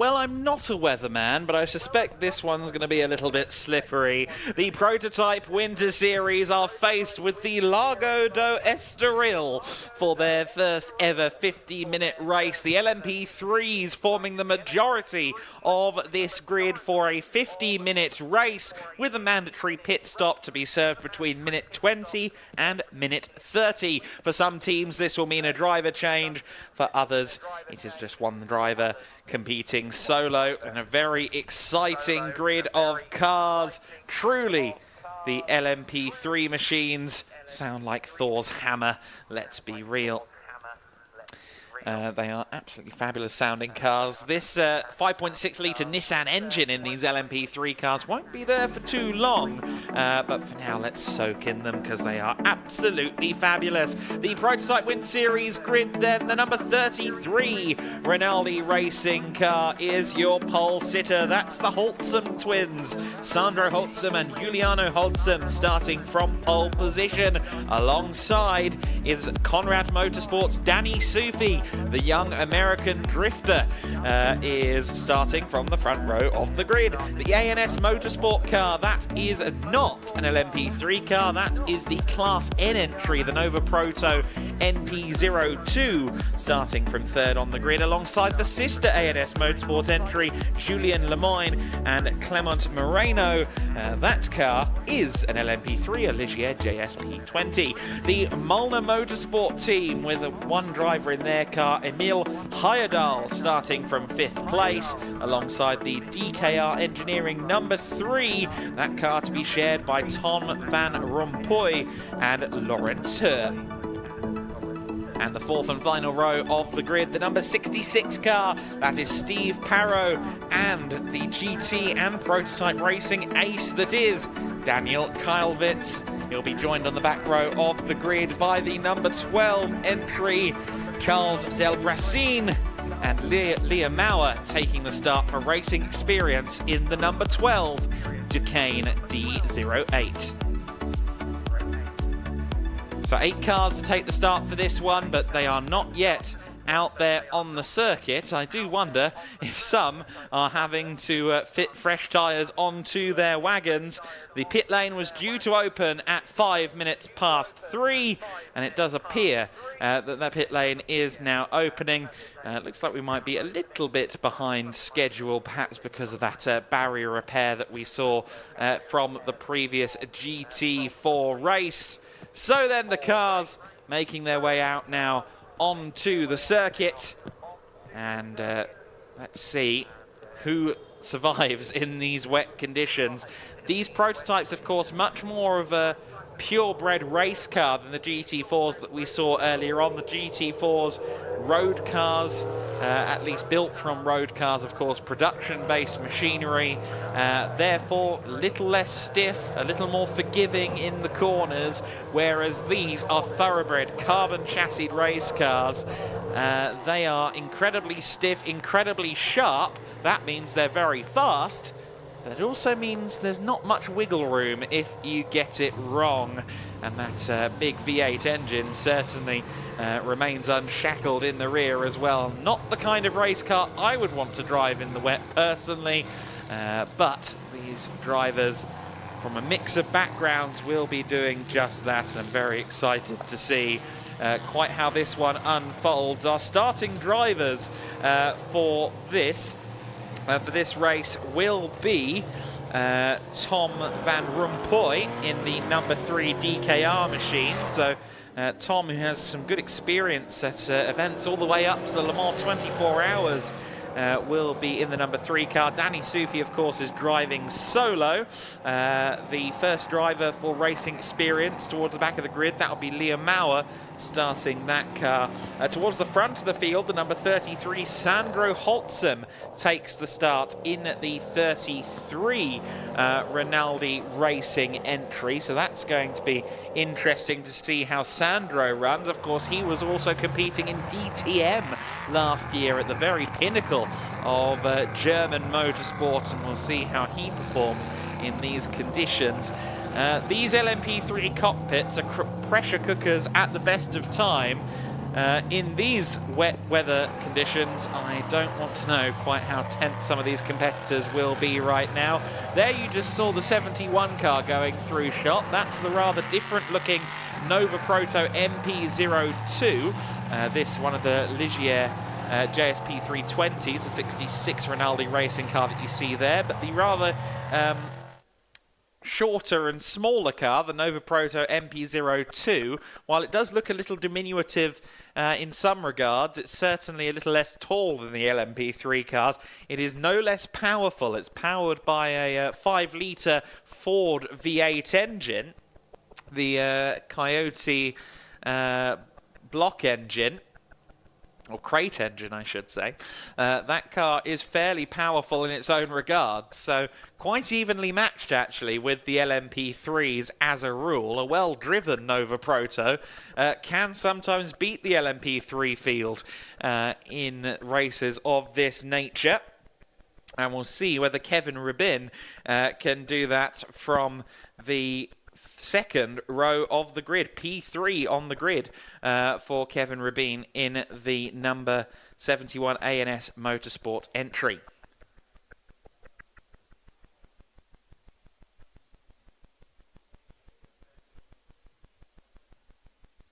So the two ANS cars on the second row of the grid. That will be interesting. All ANS on the second row, and I think somewhere just in front of the first row we have a man in a white jacket, and hopefully it's warm. Chris McCarthy, how's it going down there? Yeah, not too bad. Trying to hold an umbrella, the grid, and a microphone in the rain at Estoril. Perfect, perfect. Great to be here. Welcome to the grid of the first ever prototype Winter Series race. Absolutely fantastic to be here, isn't it? Let's walk you down the grid, shall we, and show you some LMP3 cars. We've got on the pole position, Rinaldi Racing. Let's go and have a look at the cars up close. Johnny, don't be shy. Get in there and have a look round the car. This is going to be the car that starts on pole position for the very first race of the prototype Winter Series. Absolutely fantastic to have a look at it. Looks a great machine, doesn't it? I don't want to try and go in and have a look. I would like to go and speak to the driver inside, but I wouldn't like to attempt to open the door there. It looks like we're going to be getting cleared off the grid very shortly. I don't know if there's... Are you guys... Can I have a talk to the driver? Can I? No. I don't know if it's Sandro. Okay, Sandro, how are you feeling starting on pole position for the first ever prototype Winter Series race? Yeah, it feels really good. The car's a lot of fun compared to the GT3. A lot of aerodynamic. Yeah, it's fun to drive. I don't know where John... Where's John? Get a look inside. Get a look round the other side of me and have a look inside the car. How are these things to drive? Just talk us a little bit around the car inside. Yeah, it feels really good, the car. And the rain was a little bit tricky because the car has no ABS and everything. And no traction control compared to the GT3. But yeah, it goes well. And Estoril as the circuit as well must be a brilliant circuit to drive in these cars. Yeah. Also this track is really good. I like the layout, everything. So we will see in the race now. You've done a fantastic job. Thank you for doing that for us before a race. Well done. Thank you guys. Let's go and see Conrad Motorsport, Danny Sufi. We're going to go and have a chat to him now. He's going to be starting on the outside if we can, if he's up for doing so. Danny, let's have a look. Would you be up for a very quick chat for the race? Yeah, why not? Okay, thank you. Danny, on the front row. I mean, so far so good, right? I'm sorry. On the front row, so good start to the weekend. Yeah, not too bad. It's the first time starting in front row in a prototype car, so this will be interesting. And to add to it, it's raining, so we'll see how it goes. It's just hope to have a clean race and push forward. You've been here for two days testing. Has there been conditions like this so far? Not in the Ligier, so this is quite new to me. But we'll take it bit by bit and see how we get on. A bit of a step into the unknown then. We're going to clear. What we're going to do is just walk down. Ryan, we've got 30 seconds, don't worry. Kevin Rabin is going to be there for A&S Motorsport. 2 A&S Motorsports car for you here on row number 2. Then on row number 3, Morna Motorsports there, DKR Engineering are there. We're going to walk this way down to the back, Johnny. Then on row number 4, Rinaldi Racing are here. And then at the back here, Racing Experience. Ryan, if you take that off my hand, please. Thank you. I'm going to run up here, Johnny. So let's come round to the back. Here is a look at what the drivers are looking at when they come out the final corner there, Johnny, and they come down towards the first corner. You can see the elevation change. That is the view they have in the LMP3 car as they tackle turn 1 and try and get down there and hold on to that race lead. It's going to be an absolutely fantastic first race, the first ever prototype Winter Series race. It's going to be absolutely fantastic, and you can see the run they have from the final corner to the first corner as well. And before we are quite literally thrown off the grid, we are going to walk off it politely as we can have the exit here.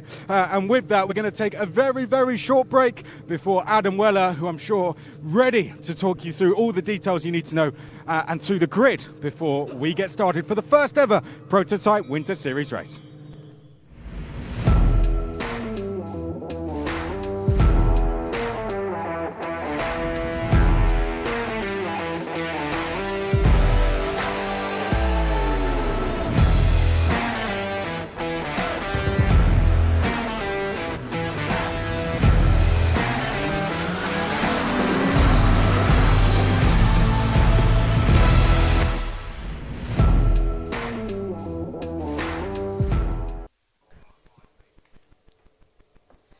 Welcome back then to Estoril, where the conditions are certainly suboptimal, but the racing is probably going to be frenetic and very fun to watch. 50 minutes of prototype Winter Series racing to begin in just a few moments. And goodness me, the decks are stacked against them by Mother Nature around here today. It is just the 8 cars on the starting grid. Expect that to grow as the season goes on, but this one is still going to be quite something to watch. Our pole sitter, certainly a driver with no shortage of seasoning and history in the form of Rinaldi Racing's Sandro Hodgson, who will take the start. You saw him there in his BMW Motorsport gear, of course. I alluded to the fact that he has plenty of experience in the DTM. Different pit stop times are a critical factor in this race. I already told you between minute 20 and minute 30 is the pit window. Some of these cars only have to stop for 96 seconds, or rather from pit entry to pit exit, they can do that in 96 seconds. However, those are the all bronze lineups. The teams with stronger lineups have a longer pit stop. That's how the performance of driver is balanced in the prototype Winter Series. So for the likes of the Holtzum twins on pole position, and indeed Danny Sufi also on the front row, they're going to have to be in the pits for the better part of 3 minutes, 158 seconds from pit in to pit out for some of the faster lineups. So that means that drivers that keep it tidy, bronze drivers who just keep themselves out of trouble in these conditions, could end up fighting for a win before the end of the race. And of course the other question mark is what happens if there's a safety car. The advantage of having a quicker driver will be ebbed away instantly if the pit window falls under safety car conditions, for example. This is going to be a very compelling motor race, and I'll tell you what, that is quite the indicator there, that onboard telling you all you need to know about the visibility or lack thereof in these LMP3s. Now, I'm expecting 2 formation laps. That is almost a given in these conditions. We've already, of course, talked you through the grid, but to reiterate, it is Sandro Holtzum starting the pole-sitting number 33 car, the Rinaldi Racing entry. Conrad Motorsports' Danny Sufi to start alongside. Now, Danny was to be joined by Franz Conrad, the team boss and motor racing legend. I didn't think to ask this, actually. I'm annoyed with myself that I didn't. But Franz Conrad, I would think the last time he raced here at Estoril would have been 2003, potentially, in a Celine in the FIA GT Championship. I have to go and ask him about that later on. Franz Conrad with decades upon decades of racing experience. And he was due to race but decided not to this time out. Hopefully we see him donning the overalls at some point this season in Prototype Winter Series. We know he still has the ability. He won some races in the P9 Challenge over the course of the 2023 season in the Ginetta G61, the previous LMP3 car of Conrad Motorsport. Conrad have now moved on to the Ligier JSP 320. So this is the first full season for them in that car. You see the number 7 with the turquoise green nose. That is the Conrad Motorsport machine. Doesn't it look a little bit Vitaphone Maserati? Maybe a little bit Vitaphone Celine in those particular colours, and by no coincidence, Conrad Motorsport ran the Vitaphone Celine in 2004 in FIA GT, so that's potentially the thread there. You see there the Nova Proto in 3rd position. I'm interested to see how that car behaves in the wet conditions versus the LMP3 cars. The LMP3 grid, a mix of Duquesnes and Ligiers. Of course, the Ginetta and Ades LMP3 chassis are also eligible for this championship, as is the Ligier JSP4. The baby prototype of the Ligier stable is also eligible for this championship, and I believe we can expect a couple of them to join us in future events of the Prototype Winter Series. If there were a class for canoes, that would be where the overall winner would come from in this one. It will be 50 minutes of racing. It will be a 2x2 rolling start as well. I can only imagine the spray that it's going to emit from these cars in a few moments' time. And you can see how slippery some of these parts of the circuit are looking. Lakes forming, and also if you were to run wide at a corner like Parabolica Interior, the turn they just went through, there is of course paint that will have absolutely zero traction in these conditions, and the same applies here at turn 7 as well. At Arella, there is a big curb and indeed a lot of runoff area on the exit of the corner. Now in dry conditions you'd want to use that, but corner exit will be a slippery beast at the moment. So these drivers would be best advised to stay on the black stuff. I'm sure a lot of them will be taking the outside of corners, of course traditionally known as the karting line, to try and stay out of trouble. We've seen LMP3 cars entered into the GT Winter Series in previous years, but this time they've got their own grid, they've got their own party, and they've invited some prototype friends along. This is the Prototype Winter Series. The first ever race for this championship is about to begin, and what a front row. Sandro Holtzum alongside Danny Sufi, two brilliant young talents on the front row of the grid, and a very impressive second row as well. Kevin Rabin in the Nova Proto. He'll be looking to try and muscle his way through the order and keep an eye on the 42 ANS Motorsport car alongside it of Clement Moreno. 50 minutes of racing will begin, and the sound of thunderous V8 graces Portugal for the first time this weekend. The LMP3s and the Nova Proto dawn a new era of the Prototype Winter Series, and it will be Sandro Holtzum that leads into the first corner over that lake that's forming on the braking zone into turn 1. Everybody safely through there by the looks of it. Everyone just playing it careful in the early stages, and understandably so as well. 50 minutes of racing. Oh, goodness me, that was a bit of a wiggle on there from the Danny Sufi-driven Ligier JSP 320.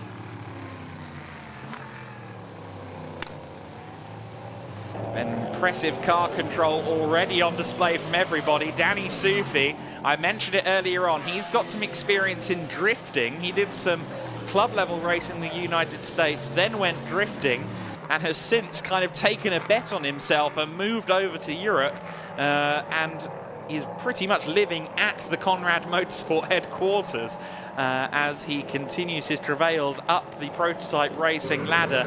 So if anyone's going to be able to catch the slides, it's going to be the former drifter Danny Soufi in second position.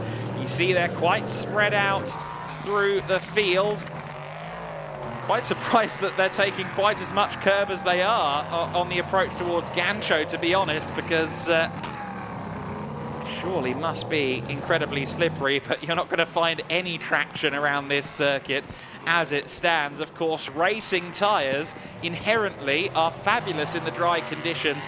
Nice big wide contact patch, but of course in the wet, that's the last thing you want. The wider the contact patch, the wider the tyre, the greater the risk of aquaplaning, and that's exactly what our drivers are facing up against here in the early stages of this race. It's Sandro Holtzen that's taking everyone to school in the early stages, but within 0.8 of a second is the number 7. Conrad Motorsport's Danny Soufi sits in second place and will be looking to try and make his way up the order. Danny, with experience in the Ligier last winter, over in the United States, at one time was looking to compete at the Daytona 24 Hours last year. So he was kind of the most experienced man in the Ligier when Conrad Motorsport made the switch from Ginetta. So he, for the first time, was kind of in charge of dictating how the car should feel, what setup changes should be made. And it sounded as though they'd started to get the car how they liked it over the course of testing this week. And look at the sheer rainfall that we've got here. The almost dry lakes being formed, the marks from the tyres as they go through these standing water patches. It is absolutely incredible conditions here. These drivers really having to work hard. Remember how I said turn 5, the kink was flat out earlier on in the GT4 Winter Series race. It's certainly not flat out now in these conditions. Every corner is a seismic event right now. The Molnar Motorsport car there just going through shot. That car is running in P6, the number 18 of Emil Heyerdahl.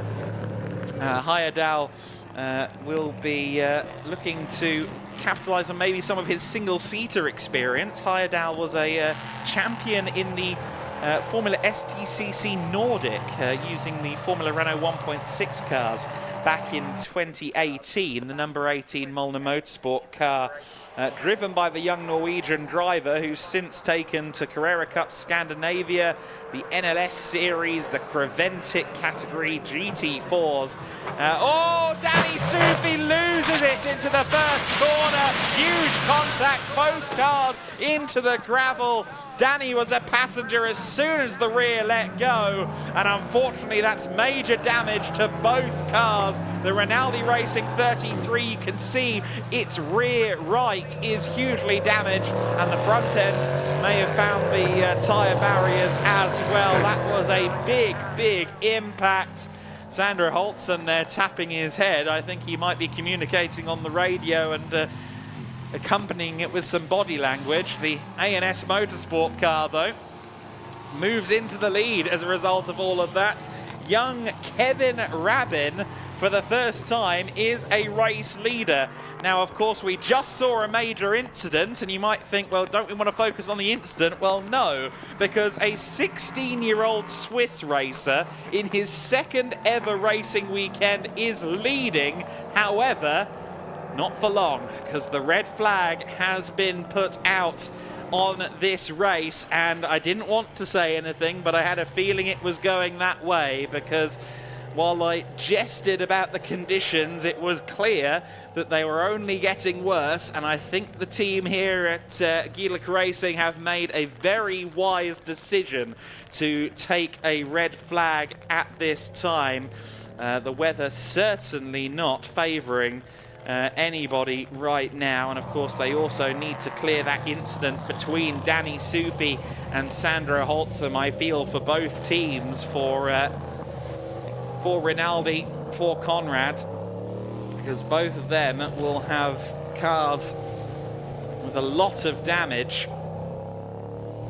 I especially wonder about the rear damage to the Rinaldi car. I think, if anything, it got the worst of that impact with Danny Sufi. It also found its way into the tyre barriers, of course, but both of those cars will be not in the best of shape. Hopefully everyone's okay. We saw that Sandra Holtzum was seemingly okay in the cockpit, but this race, certainly, as these conditions have frankly turned against us, it is not a surprise to see this red flag out. Wise decision from the powers that be to just curtail things for the time being in this prototype Winter Series race.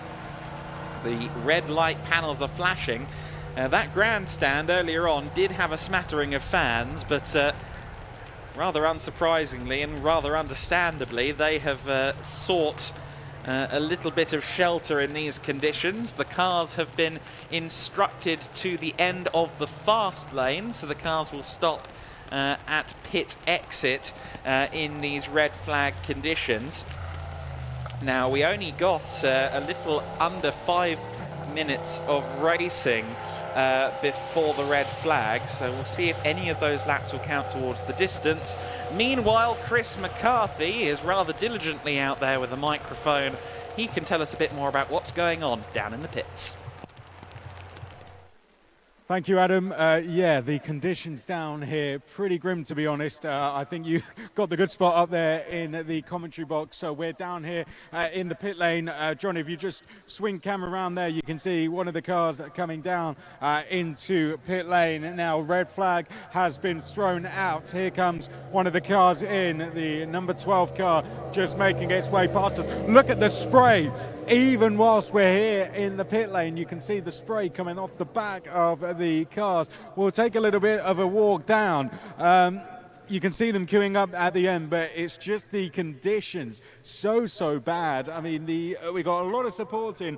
Thankfully, in the main grandstand, they've got shelter there. All the teams have taken shelter in the garages, but the conditions, the rain, means that we have thrown the red flag. It's not because anyone has gone off the circuit. It's just because of how bad. But you can see, thankfully, I had this with me, because otherwise it would have been a completely different story.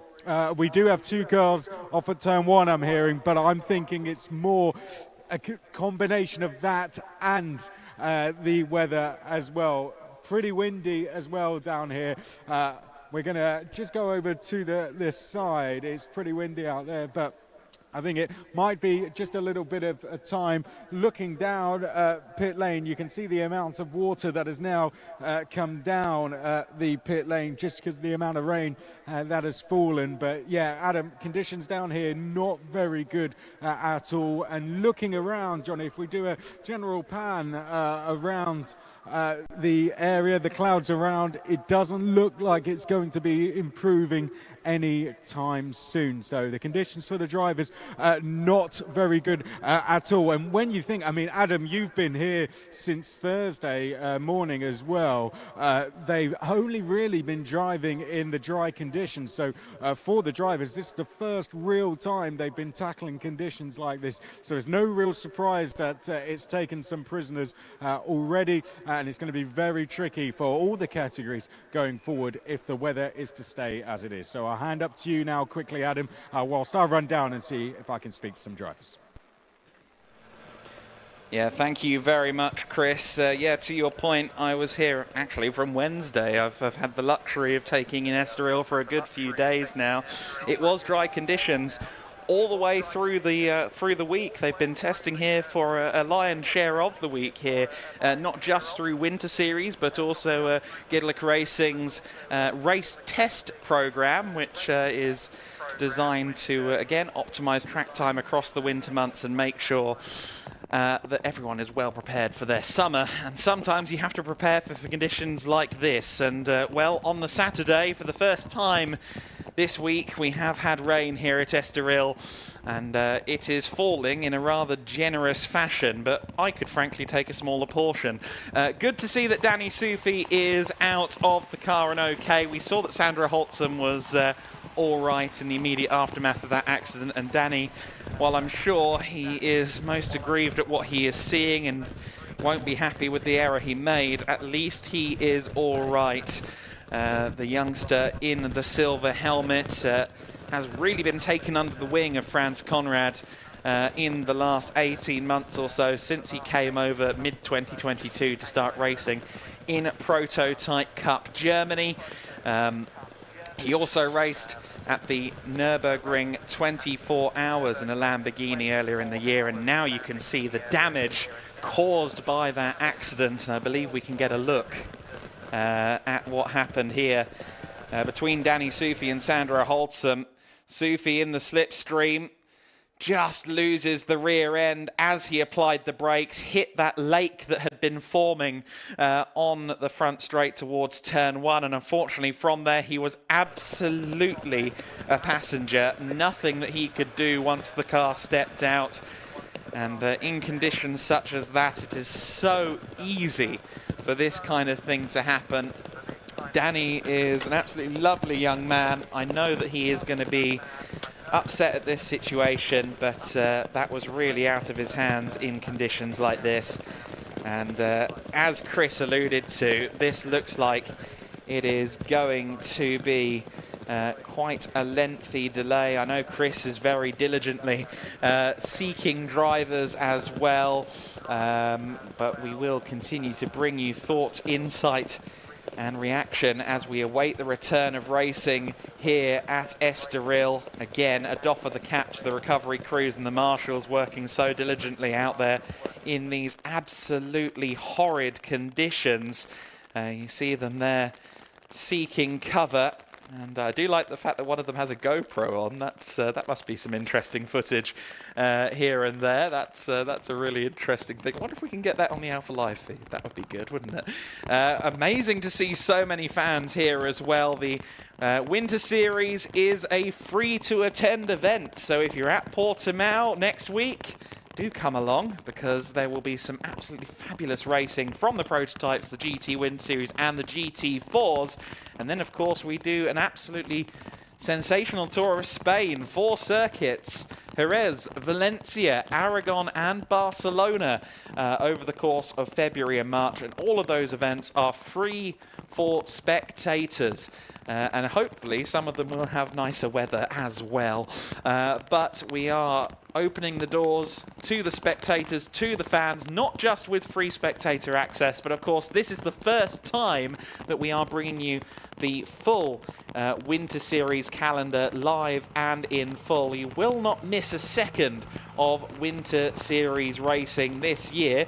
Unfortunately, we are missing racing right now because of this red flag and these weather conditions. Meanwhile, I understand that Chris McCarthy has once again signalled that he's ready to have a chat with us, and I do hope he has a roof over his head, but let's find out. Let's go to him now. Thank you, Adam. Yeah, we've made our way down a little bit further down the pit lane. As we can see, cars are all queued up, ready to go for when the conditions continue, when the track is clear. Johnny, if you swing the camera around, you can see the safety car is actually making its way down, ready. I'm going to ask you, Ryan, actually to grab that umbrella for us so I can actually walk out on that. Looks like, oh, that's supposed to go up a little bit further. If we just... well, I'll let you sort that out, and then we'll go out. Yeah, there we go. Okay, so yeah, safety car is heading out onto the circuit, but all the drivers, similar to me, have taken cover. Now that was one of the cars coming back in, which I believe ran into trouble down at turn 1. I would try and go and speak to some of them, but I think, as you can see from car number 12, I would be making a cockpit very, very wet if I was to attempt to go and speak to any of the drivers there. And you can see just from the sheer amount of rain falling on this, it is coming down very, very hard, and it really doesn't look like it's going to improve. So unfortunately we have lost lost a couple of drivers, and the conditions are going to get worse and worse. Johnny, you can see the recovery vehicle making its way just behind me there, down towards the first corner as well. So this might be a little bit of a slow process. It's going to take a little bit of time.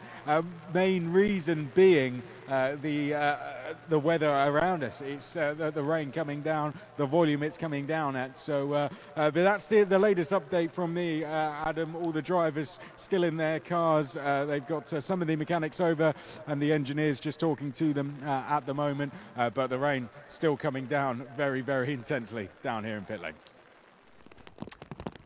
Yeah, it's very intense rain. You can see there the apex of some corners with the camber. It is pooling into lakes on the apexes of these corners. It's always an indication here at the Circuito Estoril that conditions are really bad when you can't see the mountains of the Parc Natural de Cintra Cascais that overlook the last corner. You remember that there was a big mountain in the back of that shot earlier on? Well, your guess is as good as mine as to where it's vanished behind sheets upon sheets of water falling onto this circuit right now. We are not going to give up on this day for as long as we possibly can. I understand that the curfew time here is approximately 7 o'clock, so we will make every effort we can, of course, to go racing again today. But first, we need the tides to turn against us, and with every minute of rainfall, well, the tide analogy is becoming more and more literal, isn't it? I'm seeing our photographers, I'm seeing our marshals, all kind of trying to find a little bit of shelter right now. Our wonderful videographer Emilio, who's been bringing some fabulous video content on all of the championship socials. He just made his way for cover as well, so he doesn't feel like there's anything worth filming out there right now. Certainly not anything that's worth risking his camera. We see here the inside of, I think that is the Molnar Motorsport 18 car, but in fact, no, it wouldn't be. I think it would be the 42 ANS car, but nonetheless, you can see, yeah, it is the 42 ANS car. Director confirming in my ears, Julien Lemoyne. And, well, we've just got an announcement on the timing screen that explains what's happening here. They say cars can go back to the pits. The start time for this race will be announced on the app. So therefore, I think everybody's seeing some sense and allowing the cars to not get completely flooded. The drivers do not want to be sat in these conditions with the rain beating down on their car. If there's one driver on this grid that is maybe a bit upset that the race didn't continue, it would be young Kevin Rabin, of course, because Kevin Rabin was in the lead just before the red flag. That young 16-year-old Swiss driver in the Nova Proto was in the lead momentarily, but I suspect that in reality everybody is more than relieved that they're not even attempting to drive around this circuit. The red flag, undoubtedly, inarguably the right decision, but for now the Prototype Winter Series race is on hold. It was drying conditions, believe it or not, about an hour ago when the GT4 Winter Series was out there. I think some of the cars were even on slick tyres, but I don't think we'll be seeing slicks again this side of Sunday, even when we do get racing back underway here at the Circuito Estoril. Of course, as alluded to, this circuit now open for north of 50 years, open in 1972. Has held some absolutely fabulous moments over the years. In the main building here at Estoril, there is a wonderful and very, very large canvas of the historic finish at the 2006 Portuguese Motorcycle Grand Prix. If you don't remember that one, Tony Elias taking the win by mere thousandths of a second over Valentino Rossi on the very final lap, and that moment did prove to cost Rossi the title, of course, in the 2006 World Championship. The late Nicky Hayden winning the World Championship, of course, in 2006. I understand, though, that we do have some pre-recorded content that we can cut to. And I know I can cut to it because I was the one interviewing. I had a chance to walk around the paddock yesterday and catch up with some drivers, including one of the drivers involved in the incident we saw a few minutes ago. Certainly in brighter spirit then than he is now. Danny Sufi took the time to chat to me outside the Conrad Motorsport truck on Friday. In the prototype Winter Series, one of the biggest team names there is definitely Conrad Motorsport. And if you've seen Conrad's recent efforts in LMP3, you'll know this man, Danny Sufi. Danny is from the United States, but these days he resides, well, from what I understand, in the Conrad workshop. So tell us a little bit about how that happens. Yeah, so I started racing Spec Miata back in the States, and eventually, I did a few years, won a few championships. Ultimately, racing is an expensive sport, so ran out of budget. Ended up doing drifting for a couple years, but then after 2 years, I was like, I need to be back in a race car. So I shipped myself to Europe just because I knew there's more opportunities here for me getting into a proper car. And actually, the first race weekend that I went to was France's Prototype Cup race in Nürburgring. And I met him there. He said, hey, we're testing at Lausitz Ring next Tuesday. Like, why don't you come out, see how you do? And did a really good job first day in the car. So that kind of turned into me doing a couple of races with him and then now driving full time for him. So it's been a pretty unique journey, pretty special. And I mean, if you told me 2 years ago I'd be driving LMP3 cars around Europe, I wouldn't believe you. So it's been quite cool. And of course, the team, when you first raced, they were using the Ginetta chassis. They've now moved over to Ligier. I know that you actually did some mileage in the Ligier last winter. So as someone who was quite new to prototype racing, how was it to suddenly have the team kind of turn around to you and say, how does the car feel? Is this correct? That must have been quite almost intimidating. Yeah, I mean, it could be intimidating, but honestly, like, if you just got to have faith in what you believe, what the car is doing, and just know that your feedback is valuable. It doesn't matter what you're feeling, like, you're going to feel something, and your goal is to make the car faster. So obviously, if there's something that's holding you from chasing lap time, then just tell the team. France has, I think, 50 years of racing experience, so when I tell him there's something with the car, he knows exactly what to change, and now it's just, chipping away at lap time and, chasing down the leaders. So. And of course, a lot of your racing so far has been kind of Germany-based or around that area in Prototype Cup Germany. This is your first time here at Estoril. How are you finding it so far before we've even gone racing?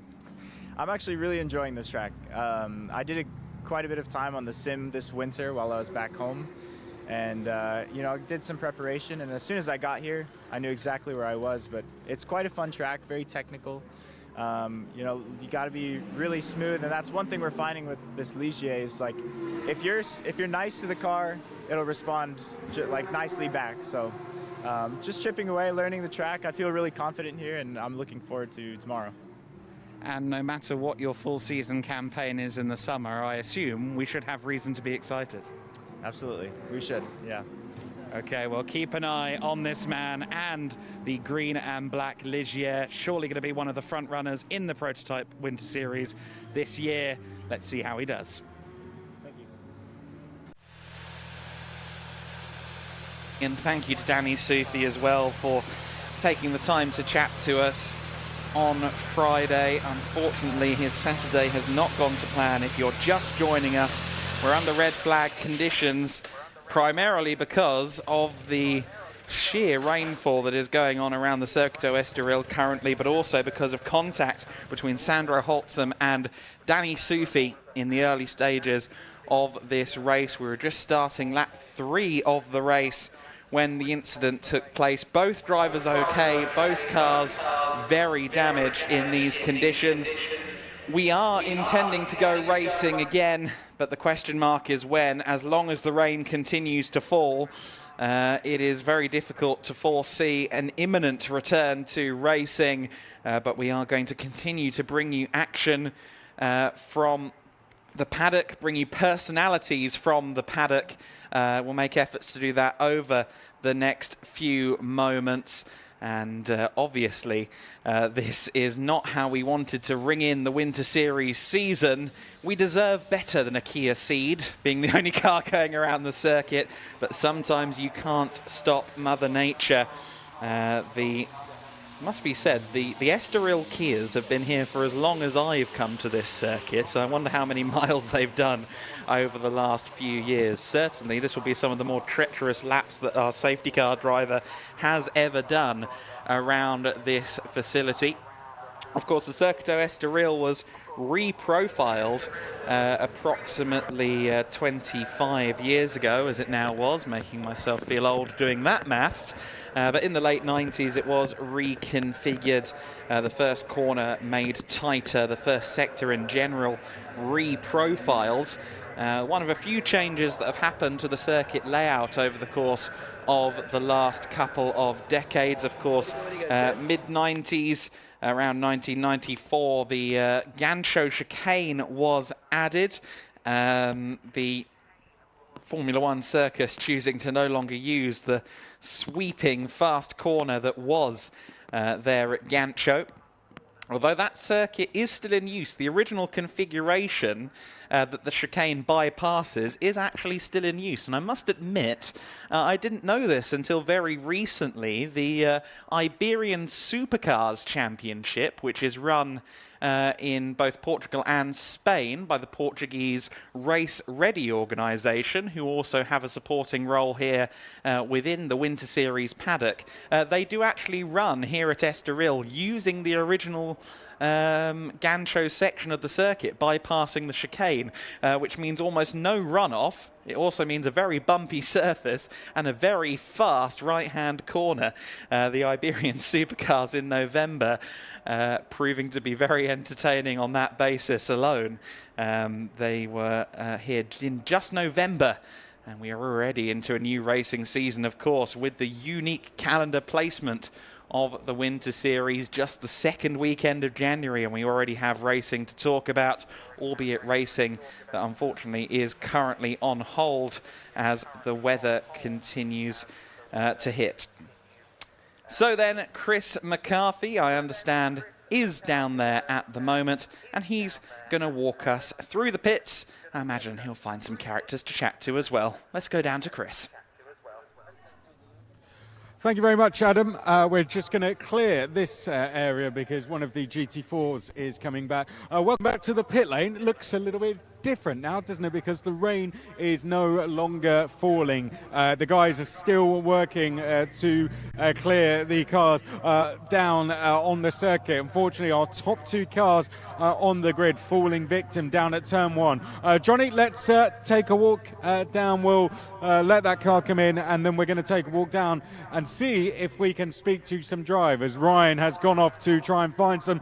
You can see the recovery vehicle up there at the start of the pit lane has brought back. It's either going to be Danny Sufi or Sandro Holtzum, who we spoke to on the front row on the grid. Both of those falling victim to the conditions, which were absolutely treacherous, and they both did speak to us. Hello, very excited. GTWinterSeries. Hello as well. Should we speak to some people? Yeah, let's speak to some people. Should we have a chat to some people? We're having people run away now. Hello, sir. Huh? Do we want to have a chat? Hello, sir. Why don't you introduce yourself for us? I don't speak English. Do you want to say hello to anyone you want to say hello to? Anyone that might be watching? Hello! There we go. Hello. Just a general.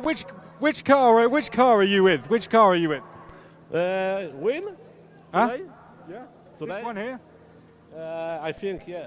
You think? Okay. I think we'll leave it there. What about yourself, sir? Do you want to have a chat to us? Which team are you with? Mateusz Lisowski, Team PTT, 44 number. And how's it going so far this weekend? Yeah, really good. P1 in qualifying 1 and P2, P1 in qualifying 1 and P1 in qualifying 2. How are you enjoying Estoril so far? Yeah, really good. So we achieved really good setup in during the race weekend. So hopefully tomorrow will be the same good like we did. And conditions, with these mixed conditions, do you think that's tough? Going to be tough if it stays like this? Yeah, tricky, but we can do everything what we can. Liking this new system as well with the separate championships? Yes. I like it. So I'm looking forward. Thank you very much for speaking to us. Best of luck for the weekend. Thank you very much, guys. Thank you. Give us all a wave. There we go. See you later, guys. Thank you very much. Let's keep walking down and see who else we can find. We've got another garage here. We might come back. I do quickly want to find. Ryan's waving at me, so we're going to take a walk down and see if we can find some of our prototype drivers. Let's take a look. Here's one of the cars that came in. So this, the 33 Rinaldi racing car. Here we can see the damage. Johnny, if you come round at the back, be careful. Do keep your distance because this is coming off the truck. Let's stand right back if we can, but you can see what happened to the rear of the car, particularly the rear left. Just keep your distance there, mate. But unfortunate there. That is why the Rinaldi car was having to be recovered. Now we've got some drivers over here. Tom Van Rompuy is over here, so we're going to have a chat to yourself. Johnny, over here. Firstly, thank you very much for speaking to us. How are you enjoying the weekend so far? Well, we were enjoying it quite well. We were struggling a bit in quali with the setup, but now we figured it out. We had a really good car now in the rain, but unfortunately a water tube broke, so the engine is killed. We had a podium inside, but yeah, we will try to fix it and try to be back for tomorrow. So this, tell us where your car is, your DKR Engineering, so this is your car here. I mean, real shame. Tell us how tricky the conditions were, because it just seemed the rain kept falling and falling. How tricky was that to deal with out there? Well, it was tricky, but I quite love the rain, so it was not super tricky, let's say, but you have to be on your toes for sure. But no, I love it. And DKR Engineering, obviously a great outfit to race with. I mean, you must be confident that they can get this fixed and get you back out. Yeah, they will. They will not go to sleep before we can race again tomorrow. Good stuff. Well, thank you very much for speaking to us. Who do we have over here as well? Lawrence as well. Thank you very much for speaking to us as well. It's great to have you with us this season. Yeah, unfortunately, I couldn't really show something today, but hopefully we'll be back tomorrow. And how are you enjoying the fact that we have now a prototype winter series? So far, it's been a good weekend, a lot of driving time and good people around, so very much looking forward to tomorrow and the rest of the season. You mentioned the rest of the season. Any tracks in particular you're looking forward to? This one was quite new to me. I haven't been here for 6 or 7 years, but the rest of the season I know with Portimao, Aragon and Barcelona, so all tracks that are very nice. Talk us around how it is to drive a lap of this circuit. It seems it's got a bit of everything, isn't it? Elevation, very fast flowing corners, but also those tight and twisty hairpins in the middle as well. Yeah, I did the track walk on Tuesday and I was surprised how much elevation change there actually is. It's a very classical track and I really like that. It's not easy with the prototype, but it's a lot of fun. And you've driven in championships all around the world, a bit of everything, so it's fantastic to have you here. Tell us one of the things you like most about this series. I think the track time must be a real bonus, especially to start the season. Yeah, I mean it's a really nice championship to prepare the season, the European season. You have good weather here, so that's good. We can start here with gentlemen drivers who want to drive a bit, and that's what we use this series for. Maybe not today in terms of weather, but hopefully that catches up in Portimao. Thank you very much for speaking to us, Lawrence. Okay, let's keep walking down and see who we can find. Shame about DKR Engineering. You can see the car in there, Johnny. I don't know if you wanted to go and have a look around the back. You feel free to go in and have a quick look, but you can see the water pump on the car, unfortunately, falling amiss for them, so it looks like we might not see them for the rest. Let's come and have a look. ANS Motorsport, let's speak to them next. Kevin, great to have you with us, first of all, Kevin. How are you enjoying jumping up into this category? Well, for me it's a new thing because it's my first international race with prototype racing and in the rain. So it's a good experience to learn, and we'll see the conditions if it's keep going on the rain or it's going dry. So You're in the Nova as well, aren't you? So tell us, so Johnny, coming. So this is the Nova as well. So we have LMP3s and we have the Nova. Tell us a little bit about this car, because obviously this is slightly different, isn't it, to the LMP3? So the car is French. The chassis has been developed in France. So it's like a bit the LMP3 because it's an Oreca chassis. The engine is a V8 Ford's Mustang. Only a carburetor has been input in the engine with it to put a bit more power to the engine. But compared to the LMP3, this one's a bit lighter and faster in the corners. But yeah. We'll just step over here, so Johnny, you can come round and we'll spin round this way, and then Johnny, you can have a look at it in the background. But yeah, I mean, Kevin, it's only 16 years old, right? As well, yeah, pretty fresh out of karting as well. Karting. So I mean, how is it going from a kart into this? I mean, that's a pretty big step. Well, I've done 1 year of full training on GT3s, midgets in France, and some Formula Renault 2.5, and yeah, this time it's my first race in the Proto, so it's kind of fun, and it's completely different from karting. So yeah. I mean, when you get out down pit lane and put your foot down for the first time, that must be absolutely fantastic. Yeah, it's crazy. The speed and the adrenaline you get from this, it's completely different. Yeah. And racing in front of a crowd like this as well. Guys, up there in the pit lane, we are down here for those of you listening to us as well. And you can see quite a big crowd in we got as well. It must be really good to be racing in front of all these people. Yeah, it's good. It feels like you've been supported by everyone, and it's good, yeah. Going to be putting on a show for these guys? Yeah, of course. Good stuff. Congrats. Well done. Thank you very much for speaking to us, and thank you for all of you who are here with us as well. Let's go down this way. We're going to have a chat to Racing Experience. This man here, big celebrity. I don't know why he's even come down. Adam Weller. We're going to walk and talk. Our commentator, Adam. I mean, tell us a little bit about the incident. I mean, a big shame for the guys on the front row. Yeah, I mean, in these conditions, it's incredibly difficult from lap to lap to cite what the conditions are, how much grip there's going to be, and what happens when you hit the brake pedal. For Danny, he hit the brake pedal and the rear axle immediately locked up. There was nothing really that he could do about it. Francesco Lopez from the GTWinterSeries should be with us in Garage 8. However, I now note that he has run away. So I was going to get you to chat to him, but live television. But how is it to be back? You were here last year as well. How is it to be back and see it expanding now into what is going to be 4 championships, with 3 championships now, but that becomes 4 in Spain? Yeah, it's amazing. I mean, if you were watching last year, you'll know how good the GTWinterSeries and the Formula Winseries were. But this time we've expanded, and for the first time, of course, we're here live all year. So that's absolutely incredible. We've got live coverage all season long. We've got yourself. We're going to have our colleague Lucas Gajewski. How you doing, Lucas? Next weekend as well. Very exciting stuff.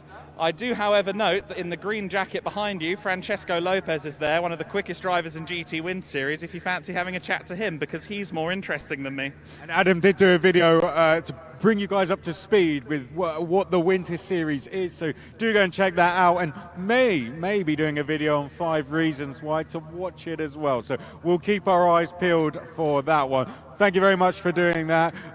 Francesco Lopez is over here. Thank you very much for speaking to us. How does it feel to be here at Estoril? Bom dia, everybody. It's great to be here again. So 1 year after the last GTWinterSeries. Unfortunately, we had 2 dry days for testing, and now it's raining a lot. So we expect to start our race later on. We keep fingers crossed for racing. And looking ahead for the season as well overall, of course, we're struggling in tough conditions today, but tell us about some of the tracks we are going to be heading to and which ones you're particularly excited about. We are racing almost on very, very beautiful tracks like Estoril, Portimao, Jerez, and so on.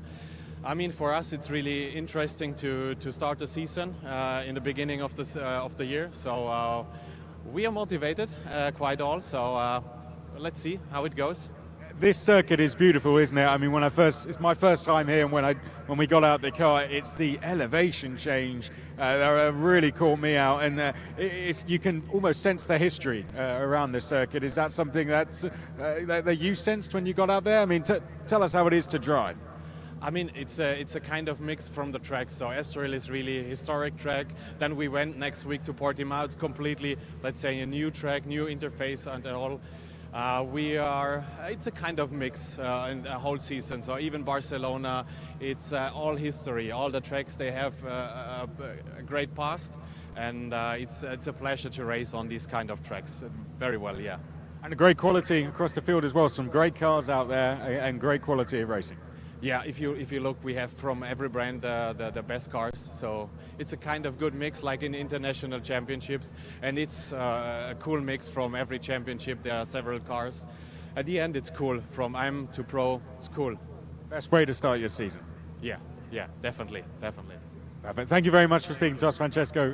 Right, let's keep walking, shall we? I think we've covered off all the guys down here. I know we do have one of the other prototypes down here. This was the number 18. I don't know if Emil is down here. He's in the car, actually, getting strapped in. I'll see if we can speak to him at all. I don't know if he's getting set or not. If Emil.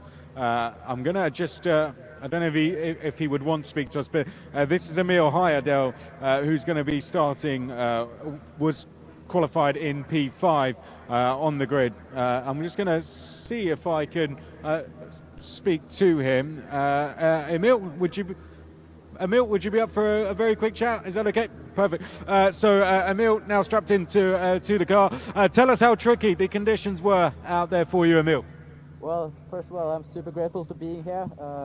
I got the call at Thursday evening, and I learned the track at the plane at Thursday night. So it's tricky conditions here, but obviously we are learning, and yeah, the visibility is like zero out there. So it's great fun, but it's challenging.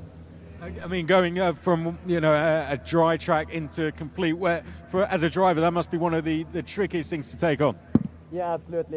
You have to change the whole driving style, and the team has done a great job about the car, and yeah, we just have to reset, and let's see what's happened with the race. And how is this process now when you've had to come in from a red flag and you've had a long delay? How hard is it now to reset again, as you just mentioned there, and then get back out? Well, I mean, it's quite hard, let's be honest, and we just have to reset, and yeah, we don't know about the rest of the race, so it's quite hard to know what to do. So yeah, just get into the mental state and go for it. Enjoying it so far though? Enjoying being at Estoril? Yeah, absolutely. It's a great challenging track. It's a narrow fast track. So for the first race in the prototype, it's great fun.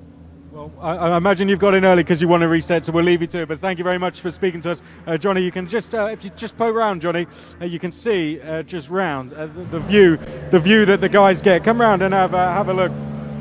There you can see inside the cockpit of an LMP3 car. It looks absolutely fantastic, doesn't it? We'll walk off now because one of the team members, I think, wants to get in and close up. So thank you very much, Emil. Best of luck to you. The guys in the crowd, that's where we were, down with Emil, down here in Garage 7. Okay, Ryan's waving up to me up this end, so let's have a walk back down. Oh, I'm going to lose all the paper that I have. There we go, just managed to hold on. Okay, let's keep walking. Ryan's calling me down this end of the grid, so this end of the pit lane, rather. Let's see who he's found whilst he's doing that. All right, here we go. Right, we're going to head down and see who we've got. We've got another driver, or a couple of drivers down here. So let's have a look. But it does sound like cars are being fired up again now. So we got, let's have a look. Hello. So we got Leah down here, and Charles as well, Charles de Brassin. First of all, are we both racing?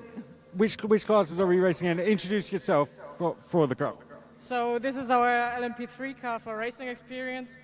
We are a little bit different to all other drivers because we are more or less beginners. So I did not drive another car before. I started with the LMP3 car. This is why I need all the sessions to improve. And for him, it's his first time ever in a race car, so it was quite tricky. This is your car here, number 12. Is it Leo Mauer and Charles de Brassin? Lovely looking car as well. And Charles, you're complete beginner. Yeah, for me that's really the first time. I'm only driving karting in Portugal, and I said I'm going to drive car, and I'm driving LMP3. I'm quite happy to be here. I was dreaming for a dry run, but it's not really a dry run. And I was looking at my colleague driving here the first start, and it was quite tricky. And I think it's more reasonable to stop now and wait for something else. And tell us a bit about your racing background, Leah, as well. Is it kind of new for yourself as well in terms of racing in LMP3, or have you got much background to it? So, as I said, I had no experience in another car before. I did not do karting, so I started with simulator coaching, and then I improved on the simulator. I stepped into the LMP3 car. I did some test days. I did some races 2 years ago, but it's already 2 years ago, so now I'm back to it, and it's hard. It's a car with a lot of aerodynamics, so you have to feel the car, you have to feel the limit, but if you don't know the limit, you don't want to go from top to bottom, so you want to start in a little and then improve little by little, because if you start at the limit and it doesn't work, then it's hard. So I guess as a championship, this is working pretty well for you, isn't it? Because you get a lot of track time. Would you say that's been really beneficial? Yes, I think we had some good test days yesterday and on Thursday. It was quite good because we were only 2 drivers, so we could split up the time in 2. And we did some good improvements, both of us, but today it was just different because it was wet, and we couldn't just take our experience that we had yesterday and build on it, but we had to start from the beginning. But it was nice today in qualifying, it was nice today in the free practice session, but yeah. What about this as a car to drive? Tell us what it's like being behind the wheel of one of these. It's crazy. First of all, if you sit in the car and you look around, you don't have enough space. So it's like you're like this in the car, but as soon as the engine is on and you go on track, and you feel the acceleration, you forget everything. And then you just try to improve. You try to feel the aerodynamics, you try to feel the forces, and then, yeah, it's lovely to drive it. And Charles, what about this circuit? How is it to drive? It's such a historic track, you know, it hosted the Portuguese Grand Prix a number of years, legends winning around here. How is it to drive this historic circuit? It's a historic track for an historic driver. I'm 62. Then I was in front of my television looking at Ayrton Senna winning his first Grand Prix here in Estoril. Then for me it's very special. And yeah, I like that place. It's a little bit sad to see that there is not enough maintenance and not enough organization here. But I see that we have public, and it's not usual to have public in this type of event. Then I hope they will enjoy the event, and at least we are enjoying the event.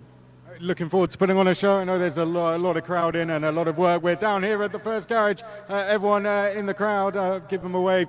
Looking forward to getting out there and putting on a show for them. Sorry, I didn't. Looking forward to getting out there and putting on a good show for them. Going to give everything you got? Yeah, for sure. We will. And Leo, are you both in for the full season? I guess is the goal to just improve as you get on and end with your best result when we get to the end? Yes, as I said, for us it's not fighting for a podium. If it happens, it would be nice for sure, but for us it's just the improvement that counts. And if we improve session per session, then I think we won during the weekend.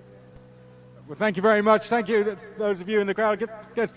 Give the crowd a wave, everyone. There we go. We got the Racing Experience team down at the end.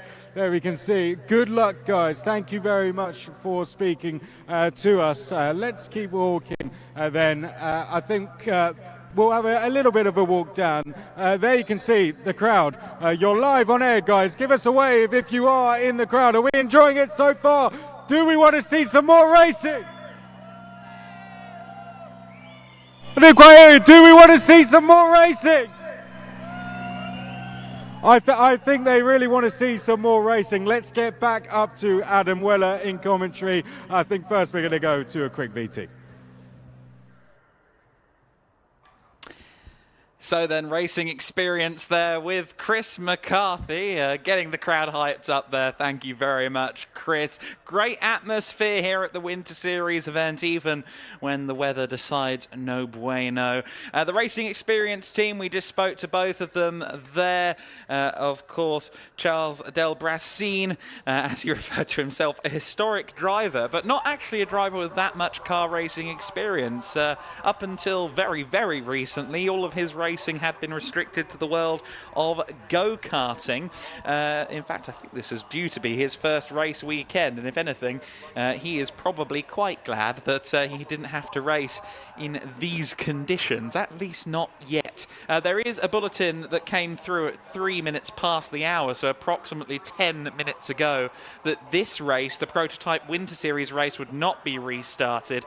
We'll have to see about the GTWinterSeries race. I suspect we will try very hard to get that race to happen, especially because it does look like the conditions around the circuit have improved somewhat over the course of the last 15 to 20 minutes, although of course you do still see a lot of standing water in certain sections of the track. This is turn 5, that is the kink, which is, as I alluded to earlier on, basically not a corner in most conditions, but you saw how tricky the Prototype Winter Series drivers found it towards the end of that race pre-red flag. I will say that while I was down there finding a couple of people for Chris to talk to and also having a chat with him, I did manage to bump into Danny Sufi. Now, I didn't set up an interview there, of course, because Danny has had quite the last few moments, but he was okay. He was walking fine. In fact, he was in the Rinaldi garage paying a visit, and I imagine issuing an apology. Danny is okay, though, as is Sandra Holtzem. That's the important thing. But as you saw, a big incident and conditions that were clearly getting to the point of not raceable. So completely understandable that that race was stopped and the race will not be restarted. A bulletin has just come through on my timing screen as well to say fast lane open. Our timing screen has also changed to reflect the grid for GT Winter Series Race 1. Now that's very interesting. That implies to me that it's not too long before we do go racing with the GT Winter Series. So let's switch gears a little bit from the world of prototypes to the world of the world's fastest GT cars. GT Winter Series Race 1 coming now.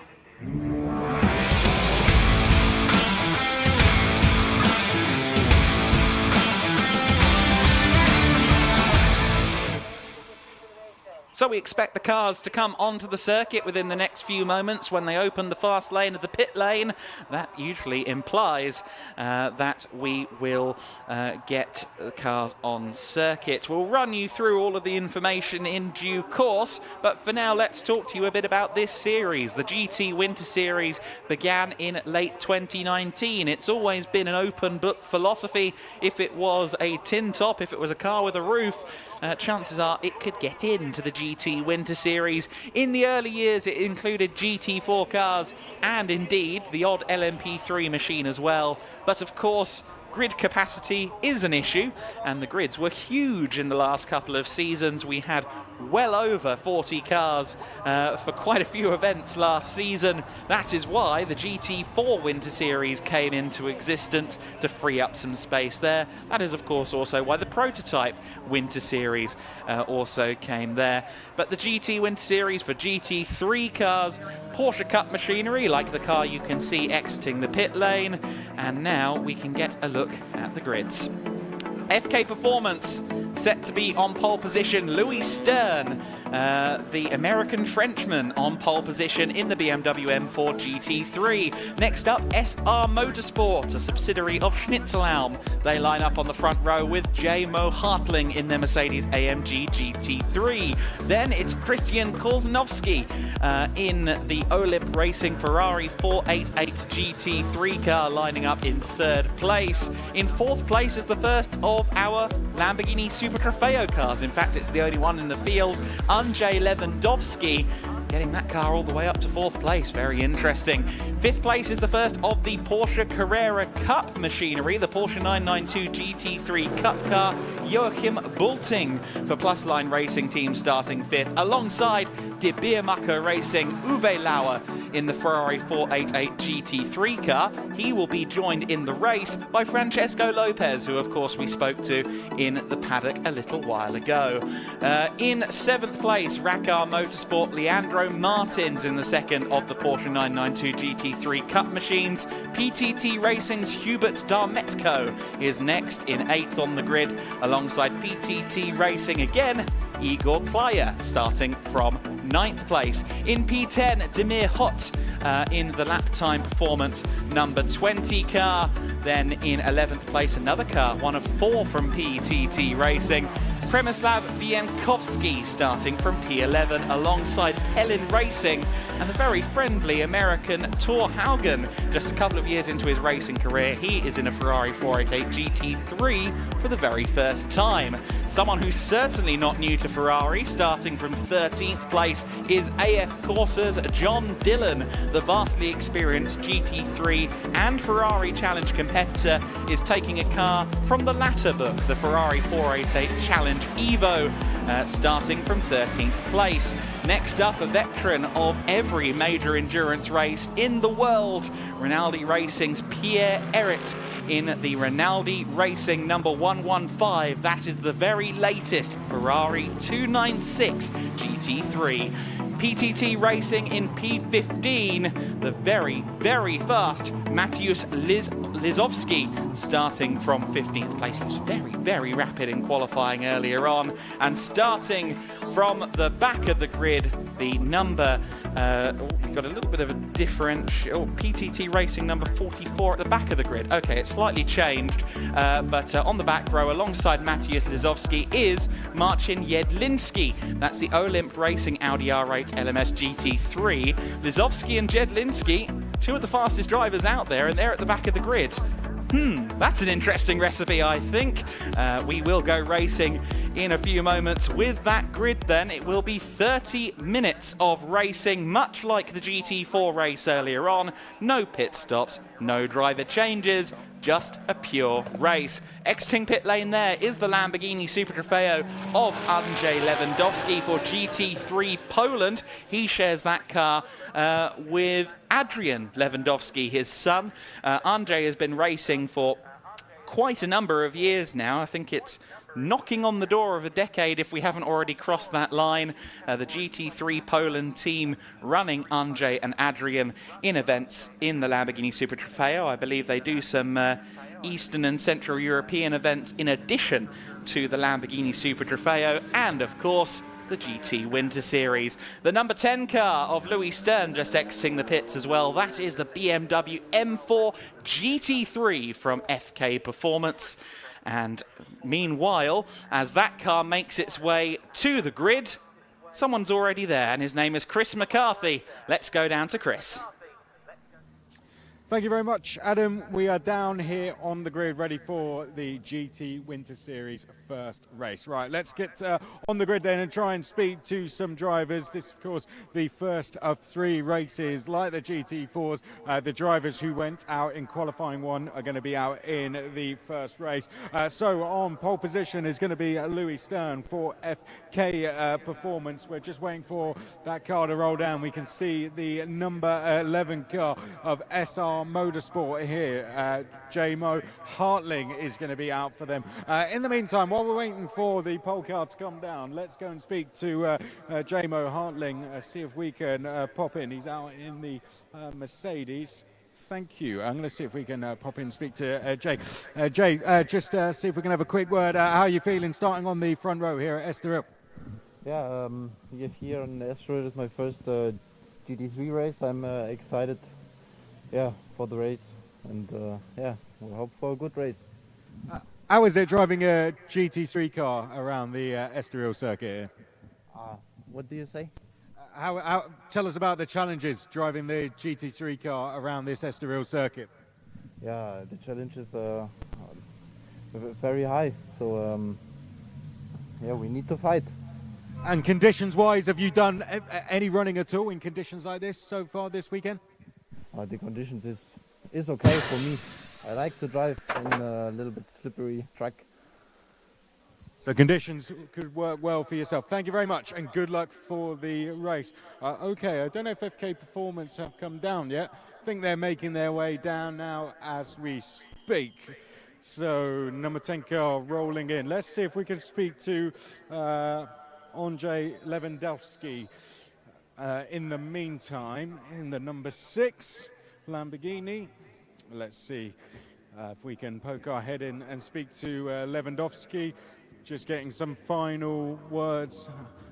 Sorry guys, can we just poke in? Andrzej Lewandowski in the Lamborghini. How are we feeling starting on the second row?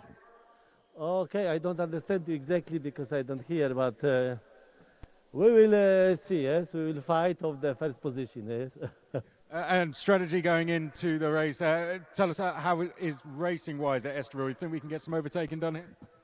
Oh, our car is for the rain is a little difficult, this track, but we'll see, and I hope that will be the well. So you're enjoying racing in the rain? You think that could suit you in this one? Oh, I don't understand. You think the conditions, they could play into your favor? Yes, generally I like the rain, but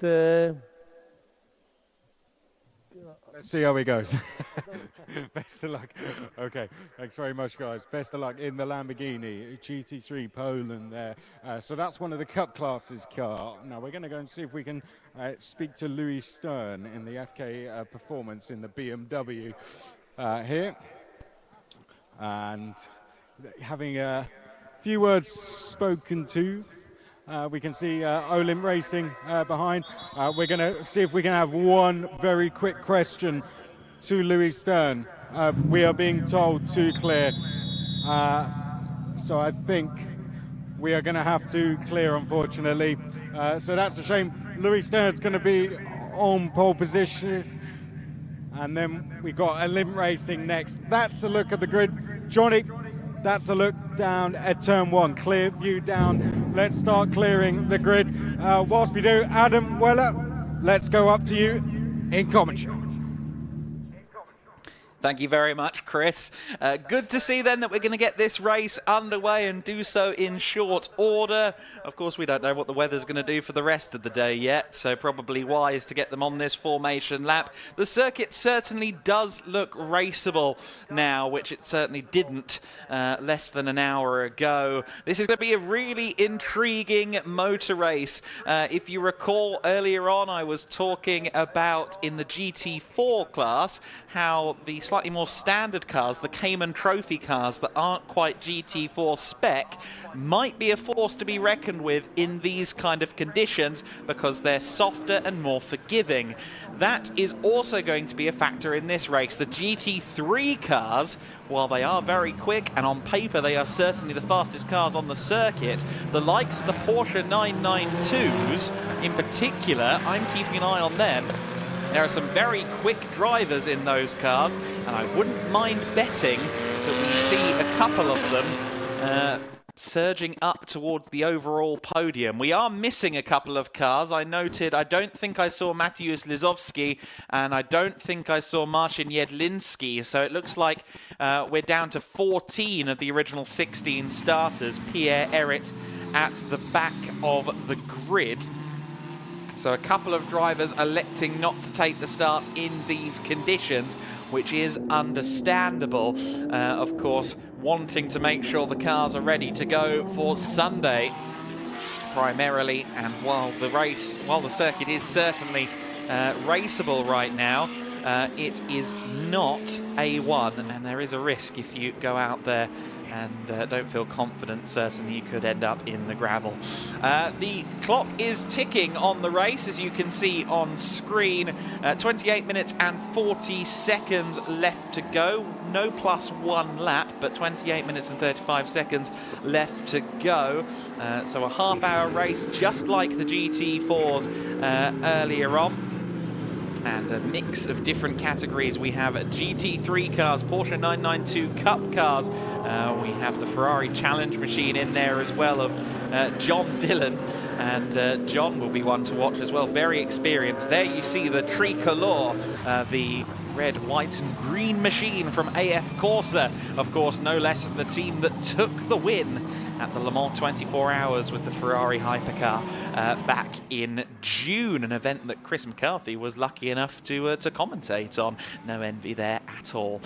27 minutes and 50 seconds of the race left to go. I suspect they'll take them round for one more lap behind the safety car. There's no bulletin to suggest that the safety car is in this lap, so I suspect we'll do 2 laps behind the safety car, then release the drivers under green flag conditions. The reason they've started the clock under safety car conditions is largely to make sure that we start this race single file. That improves visibility, reduces spray and overall risk of incident on the first lap of green flag when we do go racing. You saw Louis Stern on pole position being talked to by none other than Bruno Spengler when Chris McCarthy was trying to lunge in there for an interview before they kicked everyone off the grid. It was Bruno Spengler who was coaching Louis Stern, the American flagged French-born driver Louis Stern. Quite funny that he is being coached by the Canadian flagged French-born driver Bruno Spengler. Those two, a formidable pairing, and I'm interested to see how Louis Stern adapts to this GT3 car. He has not done much running in a GT3, and we will go racing this lap as I suggested. So we are going to go racing this time.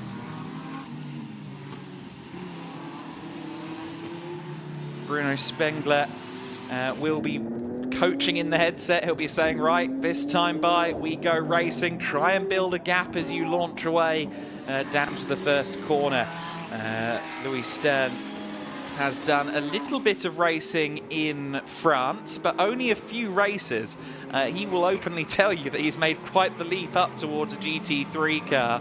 I think in the short term, he is looking to actually go racing a little further down the ladder over the course of the summer, but he's having a look at GT3, seeing how he feels about it here. An exploratory mission then for FK Performance and their driver Louis Stern, and I think quite an exploratory mission for everybody going racing in these conditions. There will be just under 25 minutes on the clock when these cars speed down towards turn 1 for the first time. Keep an eye on Christian Korzanowski. He starts from 3rd in the Ferrari 488 GT3 from Olymp Racing. Korzanowski was a GT Academy finalist back in 2012. He didn't win GT Academy, the competition, of course, that brought PlayStation Gran Turismo drivers into the real world, as depicted in the film. Of course, Jan Mardenborough, one of those winners. But he did use it as a launch pad into racing, and he's been racing for several years now with Olymp Racing and the Jedliński family. He's starting 3rd. He's a very handy driver. He will be one to watch. Keep an eye on the Porsche Cup cars as well, surging potentially up the order, maybe catching some GT3 scalps. As we go racing, we are underway. Keep an eye on the power as well for Andrzej Lewandowski in his incredible Lamborghini Huracan Super Trofeo car. That thing has more power than a GT3 and less downforce, but I'm not sure he has managed to take advantage. It looked as if Louis Stern waited until the very last minute to pull the pin, but look at Lewandowski. He does use the power in the Super Trofeo car to work his way up to 2nd place. More power in a straight line. Well, we know the rules of drag racing. That went to Lewandowski, and up to 3rd place goes the number 5 car. Christian Korzanowski gets his way past J-Mo Hartling, and a real big opposite lock there from the Ferrari 488 GT3. These conditions, sub optimal, to say the least. Everybody funneling their way through the first corners. Pierre-Eric there in the back in the impressive Ferrari 296. And speaking of impressive, Andrzej Lewandowski is on it. There's a spin further back, though, in the pack. I think John Dillon facing the wrong way at Curva VIP in the Ferrari 488 Challenge Evo. Looks like it's John Dillon's car. So we got one spinner. We also have the lead being contested in no uncertain terms, because Andrzej Lewandowski is right on the back of Louis Stern. Lewandowski was looking for a move into turn 5, couldn't get it done, but of course on the main straight that powerful Lamborghini could well take advantage.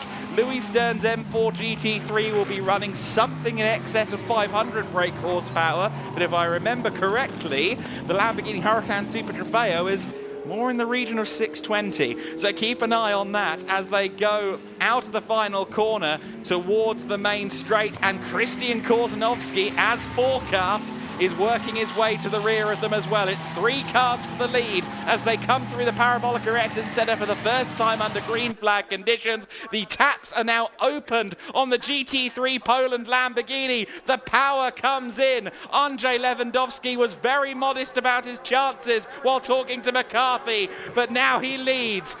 Chris McCarthy, chatting to him earlier on, he was trying to keep it quiet, but I knew he was going to be quick, and it is Lewandowski that leads. And now Christian Korzanowski chases him into second place.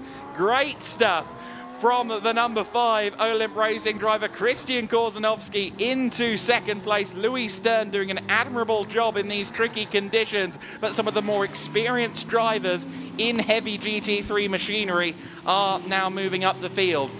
Incident under investigation between John Dillon in the 151 Ferrari 488 and Thor Haugen in the Pellin Racing Ferrari 488, the red and white car. So there was an incident, and it was John Dillon, I think, that ended up in a spin as a result of it. So those cars under investigation right now. But the top 4 pretty close together. Louis Stern not too far off the rear, but what about Andrzej Lewandowski? Absolutely on it at the moment at the front of the order. Jamo Hartling, as he said himself, not done much in a GT3 car to this point. It looked like he was going wide there at Orella turn 7. I hope he managed to keep the car on the circuit. But Jamo Hartling has raced in this series previously with a GT4 car, while the GT4s didn't have their own series, and then also competed in a GT2 Mercedes AMG with Schnitzelhelm Racing in the Nürburgring 24 Hours this year. In October, Jamo Hartling won a driver shootout in the GTC race category, and his prize is 2 free years worth of racing in a GT3 car in the German GTC race category. So he's got 2 years of GT3 racing lined up, which he's preparing for here in the GTWinterSeries. Right now he's preparing for a scrap because the leading Cup 2 car, the Cup 2 class for the Porsche 992 Cup machinery, Leandro Martins, is on a mission. The Raccar Motorsport Porsche 992, 5th overall right now, leading the Cup class, or the Cup 2 class, I should say, and looking to try and maybe scythe his way up to the overall podium. He's closed in on Jamo Hartling. You can't miss the neon yellow Porsche, rain or shine, and certainly it's looming large in the rear-view mirrors of the SR Motorsport Mercedes AMG. SR Motorsport is a subsidiary of Schnitzelhelm Racing, of course. So Jamo Hartling still very much affiliated with the team, sometimes known as Schnitzelhelm Racing. But what about this man, Leandro Martins? What can he do in the 992 Porsche, entered as number 911? Look at that traction out of Parabolica interior. Tries to go around the outside at turn 7. Will have more grip potentially around the outside. But still side by side as they head towards Gancho. The number 11 car still in the front of this battle for 4th place. Jamo Hartling fighting hard for 4th overall. It is GT3 cars second, third and fourth. Meanwhile, Andrzej Lewandowski leads the way in the sole Lamborghini Super Trofeo entry. That's a car in Cup 4. We saw Louis Stern off track, but he's recovered it nicely on the grass at the S's. Real treacherous conditions once again. And very interesting to see how everybody's handling this. It does look like the rain is falling again on the lenses. It definitely is falling again. So the conditions getting more and more treacherous after a brief reprieve in the weather, but the drivers managing it well. You see them all going to the outside at turn 1, looking for any iota of grip that is to be found. That 991 car certainly looking the most aggressive in the hands of Leandro Martins at the moment. Hugely entertaining to see this battle between two very different types of GT race car. The Brazilian racer who's raced Porsches in Iberia for several years. He knows how to drive a Porsche. Of course, Porsches are great in the rain. Remember Petit Le Mans when they beat all of the prototypes, and through into fourth place has gone Leandro Martins. We saw that there. It's ahead of the Mercedes AMG now. So Leandro Martins using the famous poise of the Porsche chassis to move up into fourth place overall. Remember, a cup car, a little bit less aero, maybe a little bit more forgiving in some regards. I'm not sure whether or not that car's running anti-lock braking. You can run ABS on a Porsche 992 Cup car. Indeed, they do run it in the US. However, Porsche Carrera Cup Germany, I believe Super Cup, Porsche Cup UK choose not to run the ABS system. So I don't know whether or not Leandro Martins has ABS at his disposal, but I imagine it's a sought-after commodity in these conditions. Certainly, the Lamborghini Super Trofeo car has ABS, as do the GT3 cars, which will surely help in the braking zones in these conditions. But what an incredible effort we're seeing here from Andrzej Lewandowski as the safety car has been declared. Safety car is out. 16 minutes and 40 seconds of the race to go, and we do have a safety car. I am not clear as to why, but the safety car has been declared. Now, the rain is falling and falling hard once again, so whether there hasn't been an incident, whether it's a reaction to the weather, I'm not sure.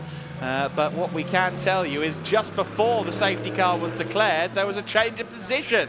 The Racar Motorsport Porsche 992 GT3 Cup car, Leandro Martins, managed to surge up to third overall. But he's let him back through, which tells me that maybe he made that position up after the safety car was thrown. But no doubt Martins was one of the quicker drivers out there on the circuit. His last lap time was a 2:07. The two cars ahead of him, Andrzej Lewandowski and Christian Korzanowski, were lapping quicker in the 1:58. But aside from that, he was the third fastest car on circuit, so he was due to get past the likes of Stern and Hartling. But safety car has been declared.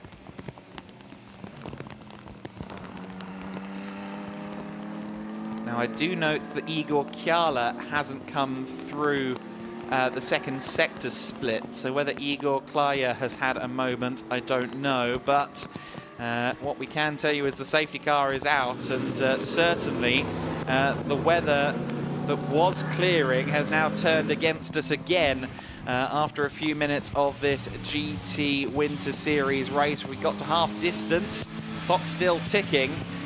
But weather only worsening. Very much reminiscent of what we were facing earlier on. What a fabulous start to the race that was from Andrzej Lewandowski. That Lamborghini Super Trofeo car with the legs in a straight line. And that power advantage used to take a lead, which he is yet to have lost. Of course, under safety car conditions, that's one less thing to have to worry about. But I assure you that in conditions like this, in 500 to 600 brake horsepower racing cars, these drivers' minds are not going any slower. These conditions are torrid, and you couldn't face a more difficult time to be driving at 40 miles an hour. I tell you now, very difficult conditions. There you see the 741 car of Igor Klaya, so that's down between turns 5 and 6, between the kink and the Parabolica interior. So that's where Igor went off, unfortunately, in the 741 car. We've seen a good bit of Igor Klaya in the GT Winter Series over the years, and a resolute supporter of the championship. A shame to see him out of this race.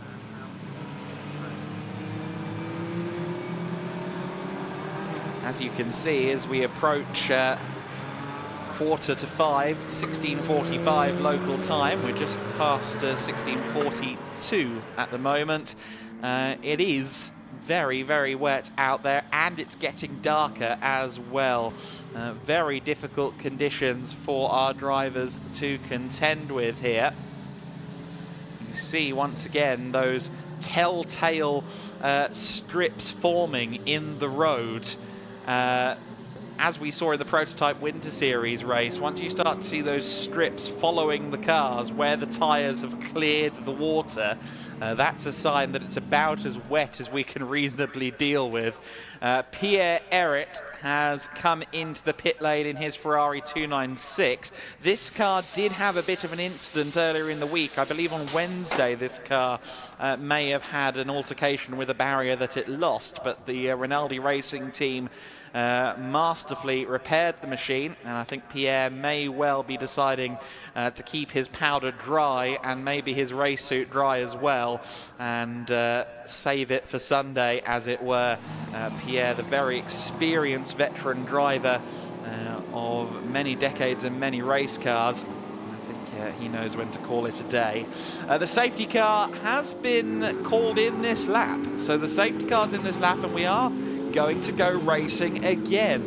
This could be extremely intriguing now with the order as it is. Christian Korzanowski has been bumped up to second place, so somewhere along the lines he got past Louis Stern. Now, I thought as we went safety car it was Stern in second, but maybe not. The order as we go back to green flag conditions any moment. It is Andrzej Lewandowski leading the Cup 4 class for Lamborghini Super Trofeo cars. He's the only entrant there. Your leader in GT3 is Christian Korzanowski in the Ferrari 488 GT3. He sits second overall, ahead of third place Louis Stern. The first of our Porsche Cup cars sits in fourth. Leandro Martins in the Porsche 992 GT3 Cup machine. And rounding out your overall top 5 is the Mercedes AMG GT3 in the hands of SR Motorsports' J. Mo Hartling. 11 minutes of racing left to go, and the pin has been pulled on the Lamborghini Huracan Super Trofeo. Andrzej Lewandowski leaves a cloud of water in his wake, spray galore, and he leads the race as they head down into the first corner. Looking up the inside for second place is Louis Stern, and all contact between the two of them. Oh, and a bit of carbon fibre knocked loose from both cars as well. I think the rear wing end plate on the M4 GT3 got severed there, as well as a lot of rear bodywork from the number 5 car.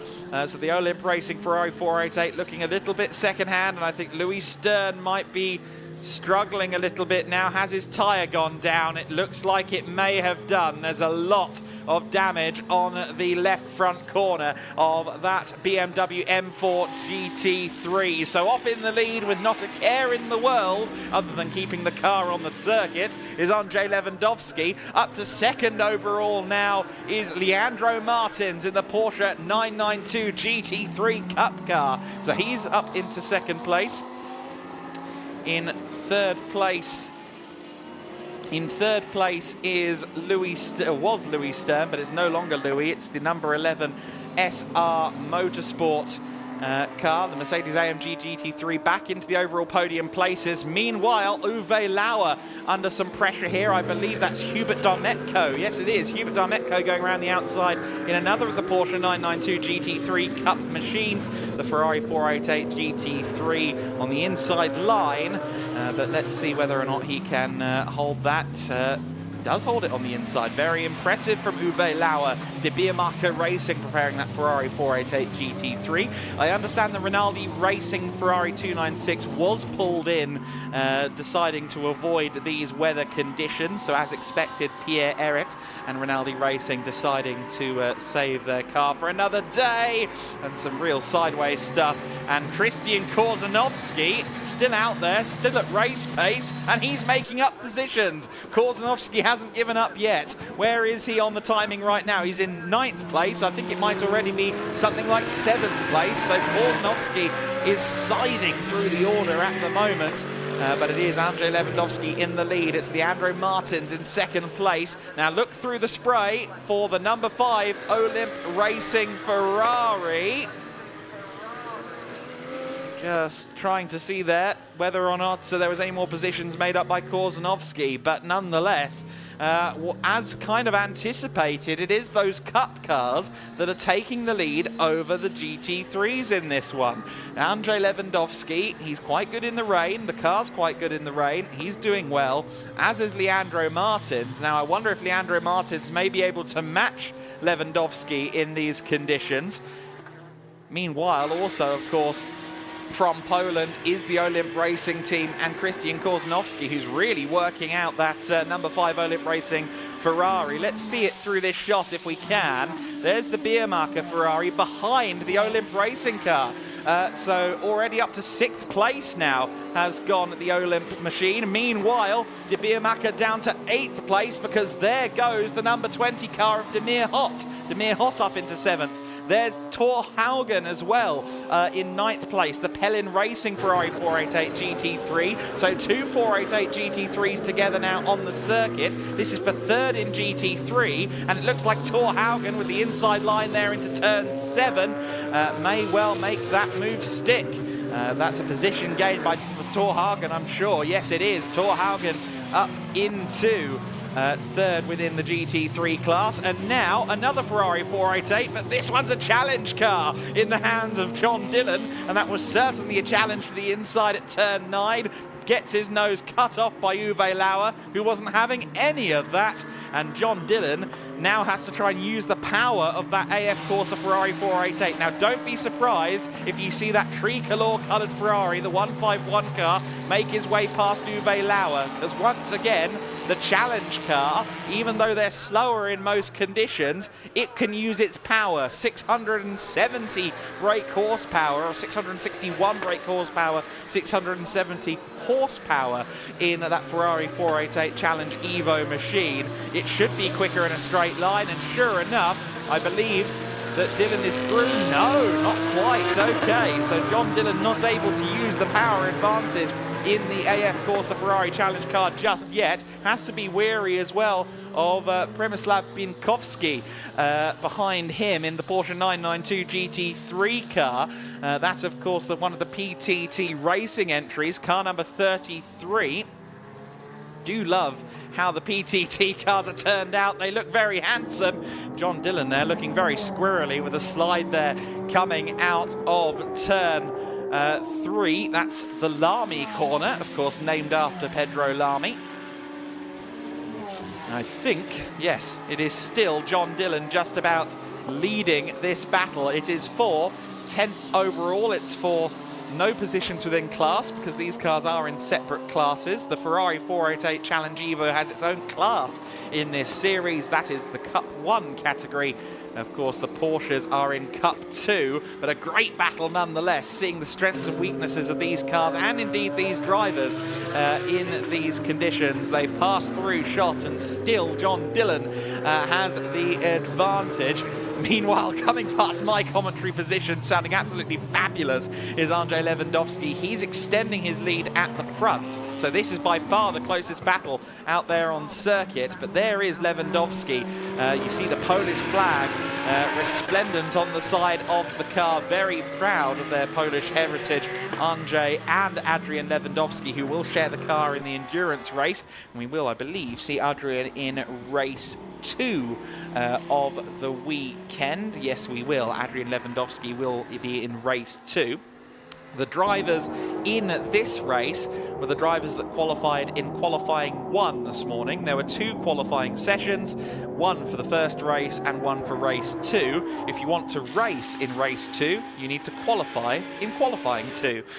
So they declare their driver lineup for the weekend in the sprint races as soon as we do qualifying. This is, of course, the Evo 2 specification Lamborghini Huracan. This is the very latest car that came on song at the start of 2022.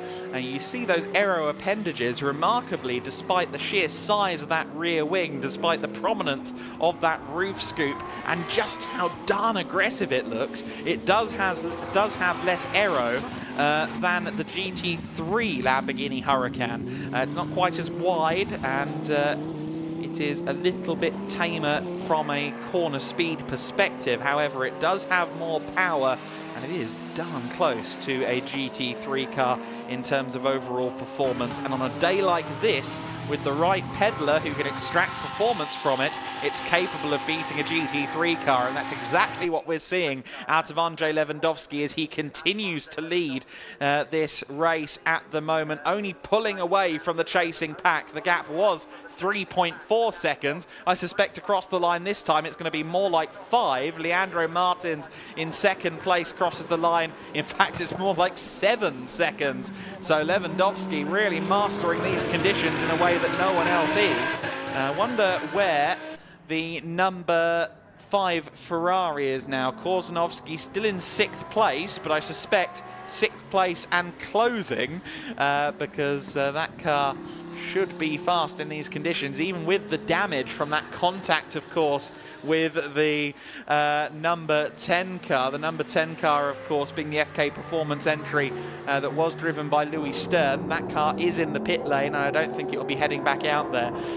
Louis Stern, incidentally, under investigation, as is Christian Korzanovski. Both cars under investigation for that collision as the race restarted. Meanwhile, Thor Haugen has once again caught another driver. He's quite good in these wet conditions, isn't he? Quite unlike someone born in California to be quite so good at wet weather racing. Thor Haugen, absolutely wonderful guy. Spoke to him earlier on, and he's making a nudge up towards the world of GT3 racing this year, and using the GTWinterSeries as a testing bed, as it were.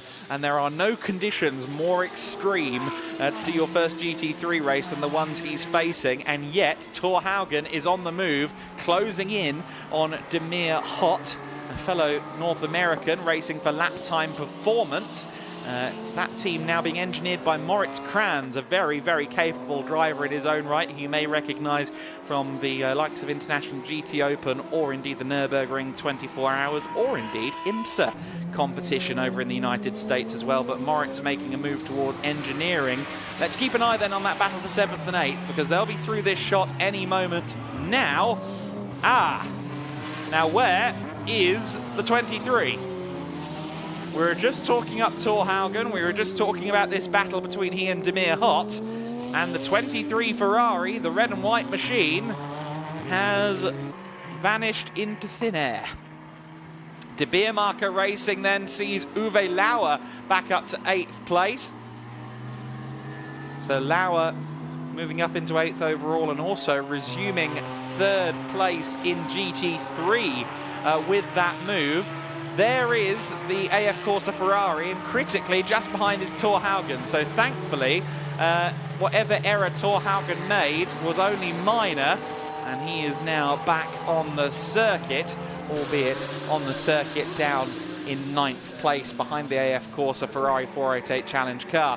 Now then, with 5 seconds left on the clock, I believe this will be the final lap of the race. We don't do +1 lap in this GTWinterSeries category, so this will be the final lap of racing, and Andrzej Lewandowski, it is in the lead of the race right now. And as much as he seems to be thriving in these conditions, I think it's also going to be quite the relief for he and everybody else to see the checkered flag at the conclusion of this GTWinterSeries race.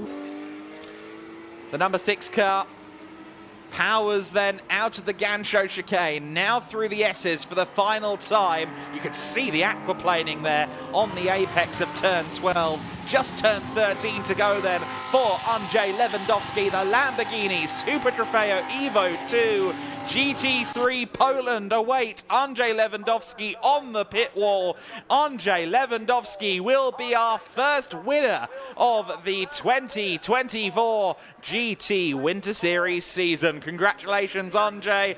Hracar Motorsport number 911 Leandro Martins crosses the line to take second overall, also winning class, of course, as does Andrzej Lewandowski. Third overall, J. Mo Hartling in the Mercedes-AMG GT3 for SR Motorsport. Thor Haugen will be likely nipping on the heels of John Dillon right now. In fact, he's gotten back past John Dillon. So elsewhere, Thor Haugen in that 23 Ferrari is making his way back up the order. But he'll be disappointed to have lost places towards the end of the race. We saw there the Plus Line Racing Team car, Joachim Bolting taking second in the Cup 2 class. Third in class and fifth overall, Hubert Darmetko across the line, just ahead of the recovering Christian Korzanovski in the Ferrari 488 GT3 car after the Olymp Racing car was tagged at the first turn a few laps ago. Seventh overall for Demir Hott, who just about beat Uwe Lauer to the line. And then in ninth place, emerging from the spray and his own headlights, will be Thor Haugen. He takes ninth place. Good to see him across the line. Was a bit worried that he'd maybe beached it in the gravel, but just made a little error somewhere around the circuit, around turn 7, and does cross the line ninth. Rounding out the overall top 10 and winning Cup 1, the Ferrari 488 challenge of John Dillon. So then, 11 finishers in that race. I think everybody that has crossed the line, or everyone due to cross the line, has now crossed it. So there you go, all 11 cars that were set to take the checkered flag have now finished this race. Przemysław Biankowski has crossed the line in 11th. Every other driver is either missing or in the pit lane. So Andrzej Lewandowski is now leading them around the circuit, and we'll be lapping in the applause of the remaining spectators, and there are a good few in that main grandstand, even with these torrid conditions, and of course the marshals, ever resilient, and will be providing their adulation towards the GT Winter Series grid as they make their way around the circuit for what will be the final time today. Of course, we still have podium ceremonies to bring you. We also have, most likely, a couple of insights from a few of our drivers in the race as well. The 5.2 litre V10 Lamborghini Huracan, certainly more than powerful enough for Andrzej Lewandowski on this occasion. Gesticulating and organising going on there from the marshals as they try and fit the overall top 3 in. I think Lewandowski parked in the wrong place. He was meant to take the centre spot, of course, as the race winner under the pit lane. Rather, sorry, under the podium, I should say. He now resumes that place. Hracar Motorsports, Leandro Martins, second place. And then third place, of course, to J. Mo Hartling as well. Leandro Martins looks very happy with his performance there, as do the Hracar Motorsports crew.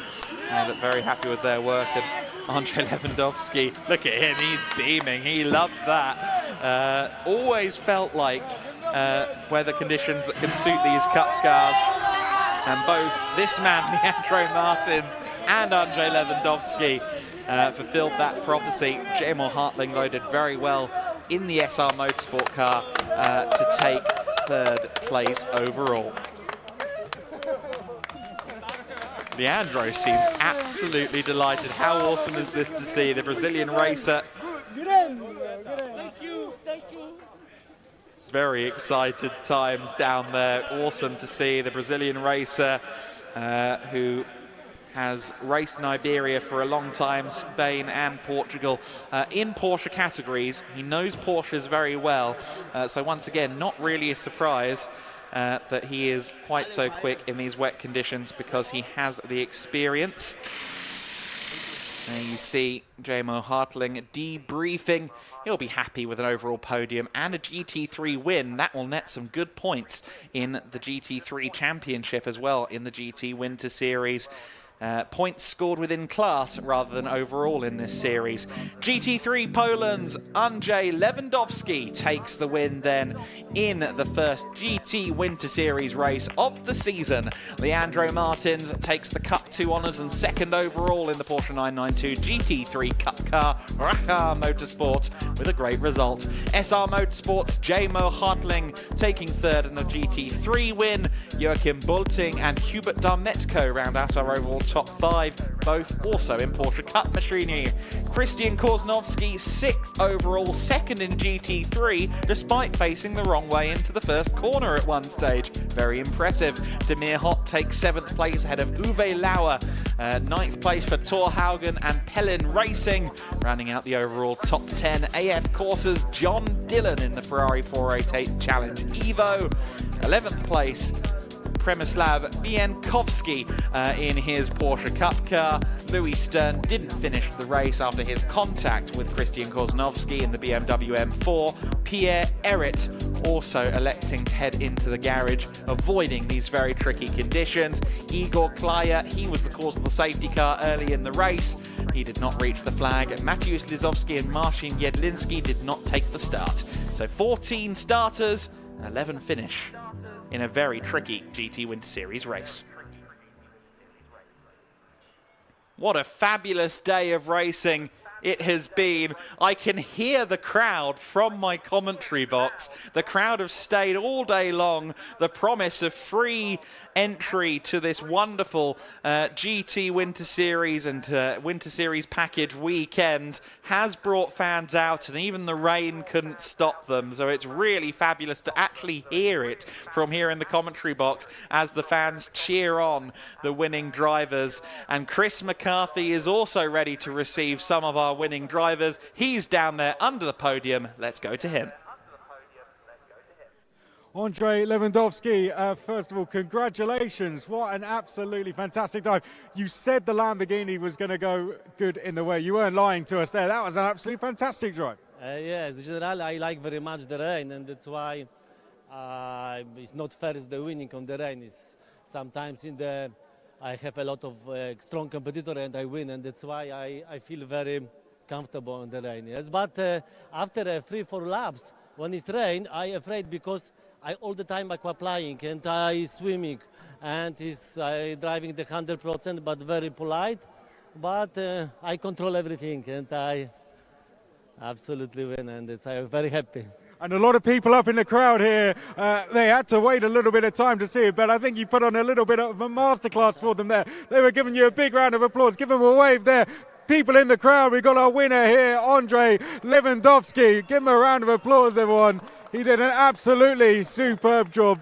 How was it driving around Estoril? Must have been an absolutely superb feeling taking the win. I'm very happy. The nice series, and in the winter, its organization on the displays is fantastic, and I'm happy. Going to be the first of many this season? Yes, it's the season I first my starting. But general, I started last year on the GT Winter Series in Valencia, yes, but this is second in this series, yes. Who would you like to thank? Okay, thank you. We'll do more of that. Well done, Andrzej Lewandowski, everyone. Well done.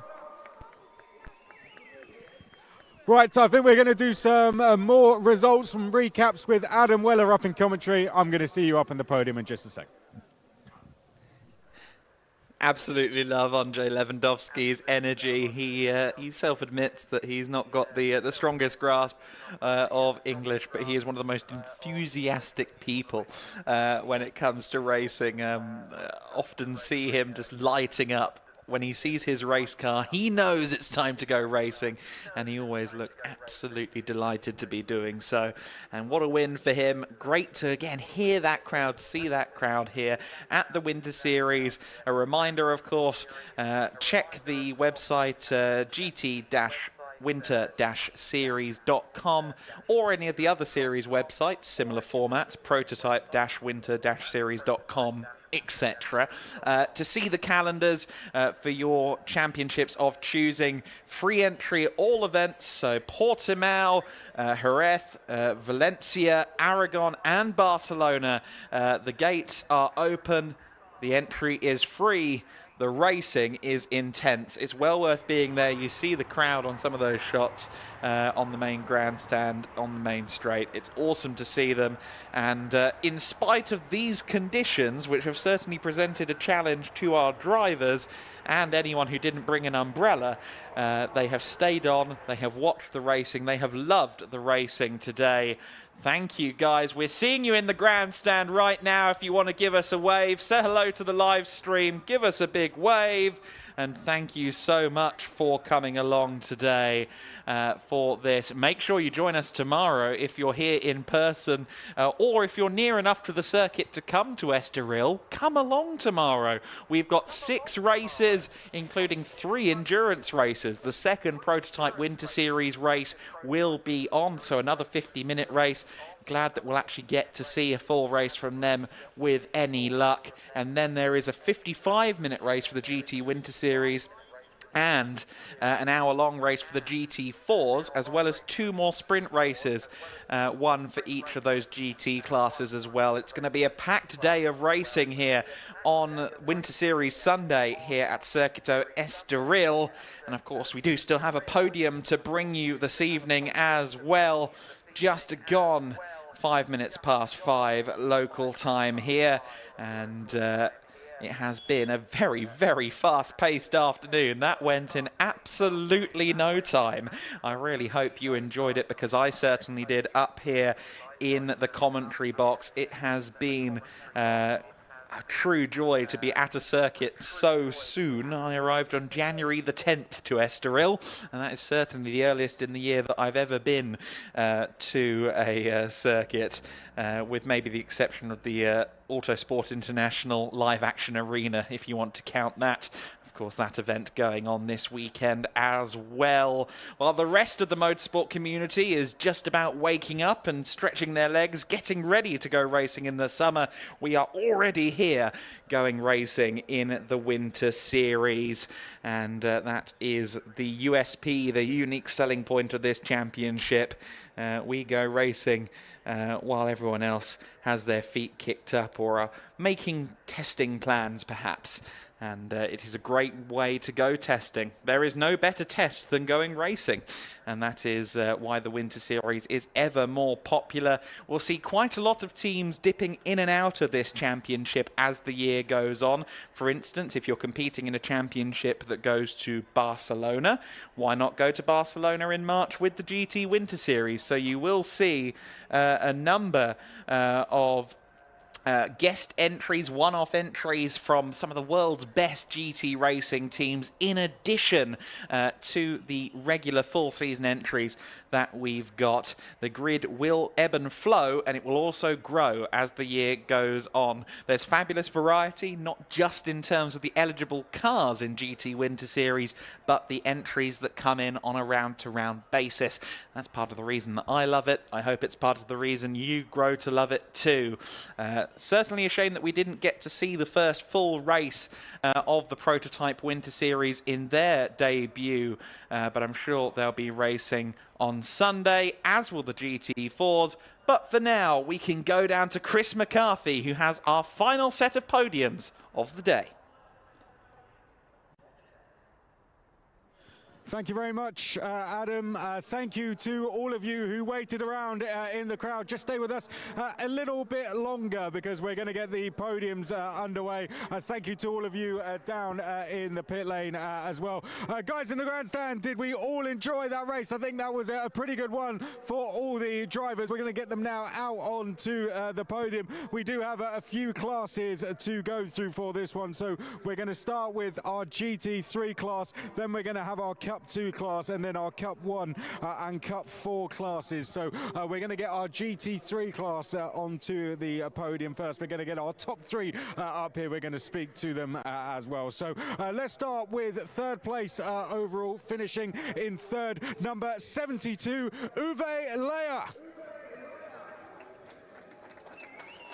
Uwe Lauer coming out onto the podium. Well done, Uwe. Give him a round of applause, please.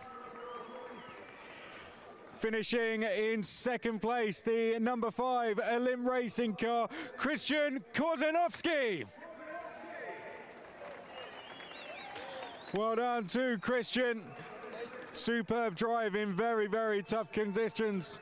Well done.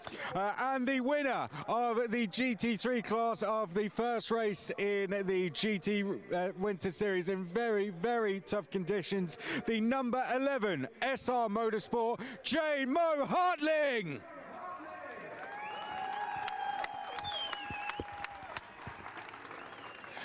Well done, J-Mo. We spoke to him in the car before the race. Let's get the trophies presented now. Here come the GEDLICH Racing team to present all 3 trophies to J-Mo, Christian and Uwe Lauer as well. And we're going to go and speak to the drivers as well. Let's give them one more round of applause. Hold the trophies up, guys, for the guys out there. We will speak to them. Let's go in and now have a chat. I'm going to come up, have a little chat to you. Jay, we'll speak to you first. How does it feel to win GT3 class? Very great. Really, I'm speechless.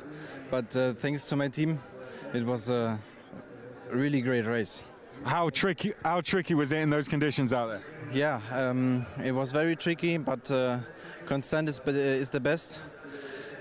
So then bring the race to an end. Looking to make it the first of many? Yeah. Good stuff. Give him a round of applause, everyone. J-Mo Hartling, our winner. Let's go down and speak to Uwe, finishing on the podium. Great stuff there. Yeah, it was very nice. It was a very, very hard race in the rain. You couldn't see anything when you go down the start and finish line. It was brutal, very brutal. But you see, luck at the end. Going into the first corner must have been very tricky. Yes, absolutely. It was very, very slippery. And at the end of the course, it was also slippery. Yeah. Not what we predicted in Portugal. Huh? Not what we predicted when we came to Portugal. Yeah, yes, we say the next time in Portimao, so the cards would be new. I don't know the word in English, gemischt, and we see it. Good stuff. Thank you very much. We'll come over to Christian next. Well done to Uwe Lauer. Let's go second next, Christian. Second place. Happy with that? Yeah, of course. I'm on the finish, so it's okay. You got across the line, and you got second place as well. Yeah, it was a very hard condition. It was heavy rain, so it's good to be on the finish. Great start, and looking to go now one better tomorrow. You think you've taken a lot from today that you can use to progress even further tomorrow? Yeah, for sure. Good stuff. Well done. Let's give our top 3 one more round of applause. Your top 3 in GT3, everyone. Well done.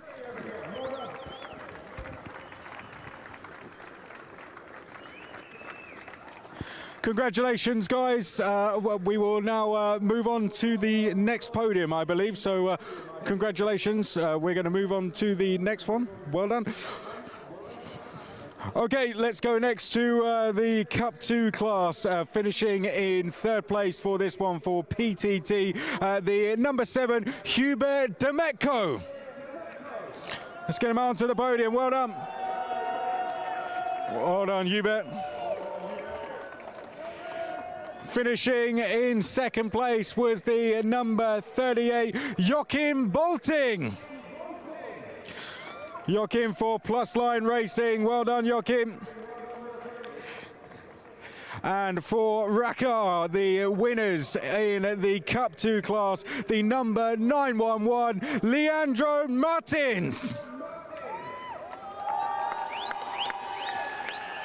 Well done, Leandro.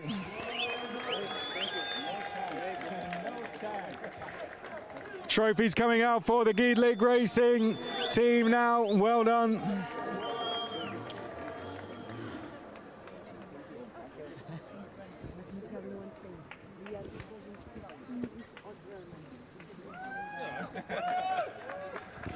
Okay, we'll go and speak to the top 3 now. Leandro, just a few words. A few words in your own language, if you can, please. Tem que falar em português, ok? Yeah. Tudo foi muito boa a prova, fantástico, ótimos competidores, mas é mérito de uma grande equipe que eu tenho. Thank you very much. Thank you. Let's give him a round of applause. Well done. Joachim, second place. Brilliant start to the season. Yes, it's the first time for me that I've driven the 992. It was great. I want to catch him up, but he's so quick, fucking quick. I say you can say whatever you want, really. He doesn't really speak English, so you can say whatever you want. Please be a little bit more slow tomorrow so that I can catch you. Just agree. Yeah. Good stuff. Did you enjoy it out there, though? Good fun? Yeah, it was a great race. A little bit too wet, I think. It could be nicer to drive in dry conditions, but it was great. It was a great race. Thank you. Good stuff. Thank you very much for speaking to us. Well done to Joachim. And we'll come to Hubert next. Third place, podium. Great stuff. Yeah, well, it's the first race of my life, so wow. Yeah, it's a surprise, but thanks to the work of my team, PTT Racing, we make a team. Yeah, you definitely make a very good team as well. Well done, guys. First race and a podium as well. I mean, it can only go better from here now. Yeah, it's 90% luck and 10% of teamwork. It wasn't made easy for you either. It must have been terrifying. Yes, it was very tough race, especially when the conditions changed and it was a lot of water and literally rivers on the turns. So it was really, really difficult. I think the fact he made it back in one piece deserves a huge round of applause, let alone a trophy. Give him a big round of applause. Well done for Hubert. Well done to our top three. Let's give them one more round of applause. Your top three in Cup 2, everyone. Well done. Right, I hope you've stayed. We'll get one more picture, guys. I don't know, that's not really done to. Maybe the teams have stolen them. I'll get that looked into for you, don't worry. Okay, we're going to get our winners of Cup 1 and Cup 4 out next. First of all, your winner in the Cup 1 class, the number 151, John Dillon. John, here he is, in the AF Corsa. Get up onto the top step of the podium. And the winner in the Cup 4 class and the overall winner of the first round of the GT Winter Series for GT3 Poland. Please give him a huge round of applause in the number 6, Andrzej Lewandowski. We can do better than that, guys. Come on.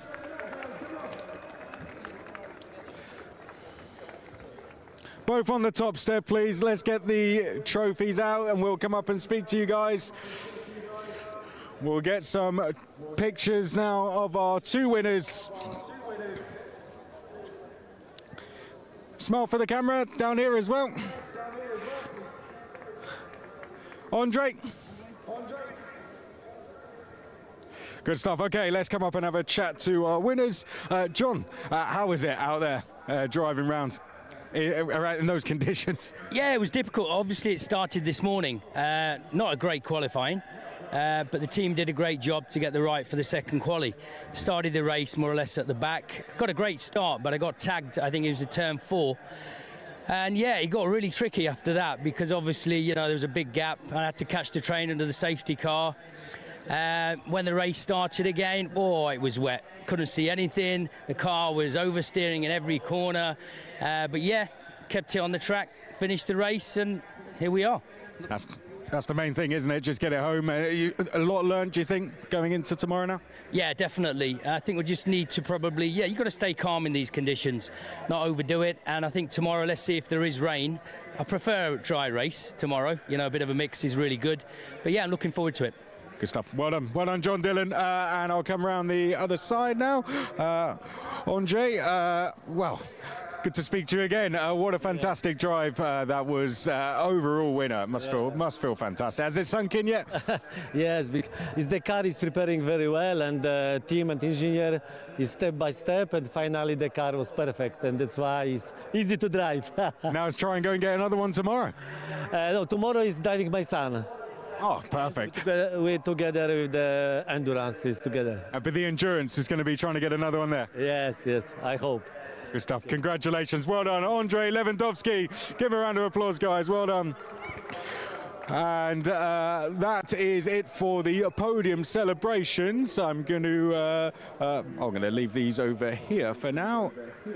And I believe Adam Weller is going to join me out on the podium, and we're going to summarise the day. But thank you all up in the grandstand as well. Hope you are back with us for tomorrow as well. And thank you guys in the pit lane as well. It's been absolutely fantastic first day of action here at the GT Winter Series. We're going to be back to do it all again tomorrow here for the first round of Winter Series action. We've got all three classes back in action, more sprint races. Of course, we've got the endurance races for the GT4s, the GTs, and we've got the prototypes back out as well. Let's see what the conditions do. The forecast is expected to be a little bit tricky again, so let's see what happens in terms of conditions. Whatever happens, it's going to be a tricky day for the drivers, but no doubt an entertaining day for us fans. On behalf of everyone, thank you very much for tuning in,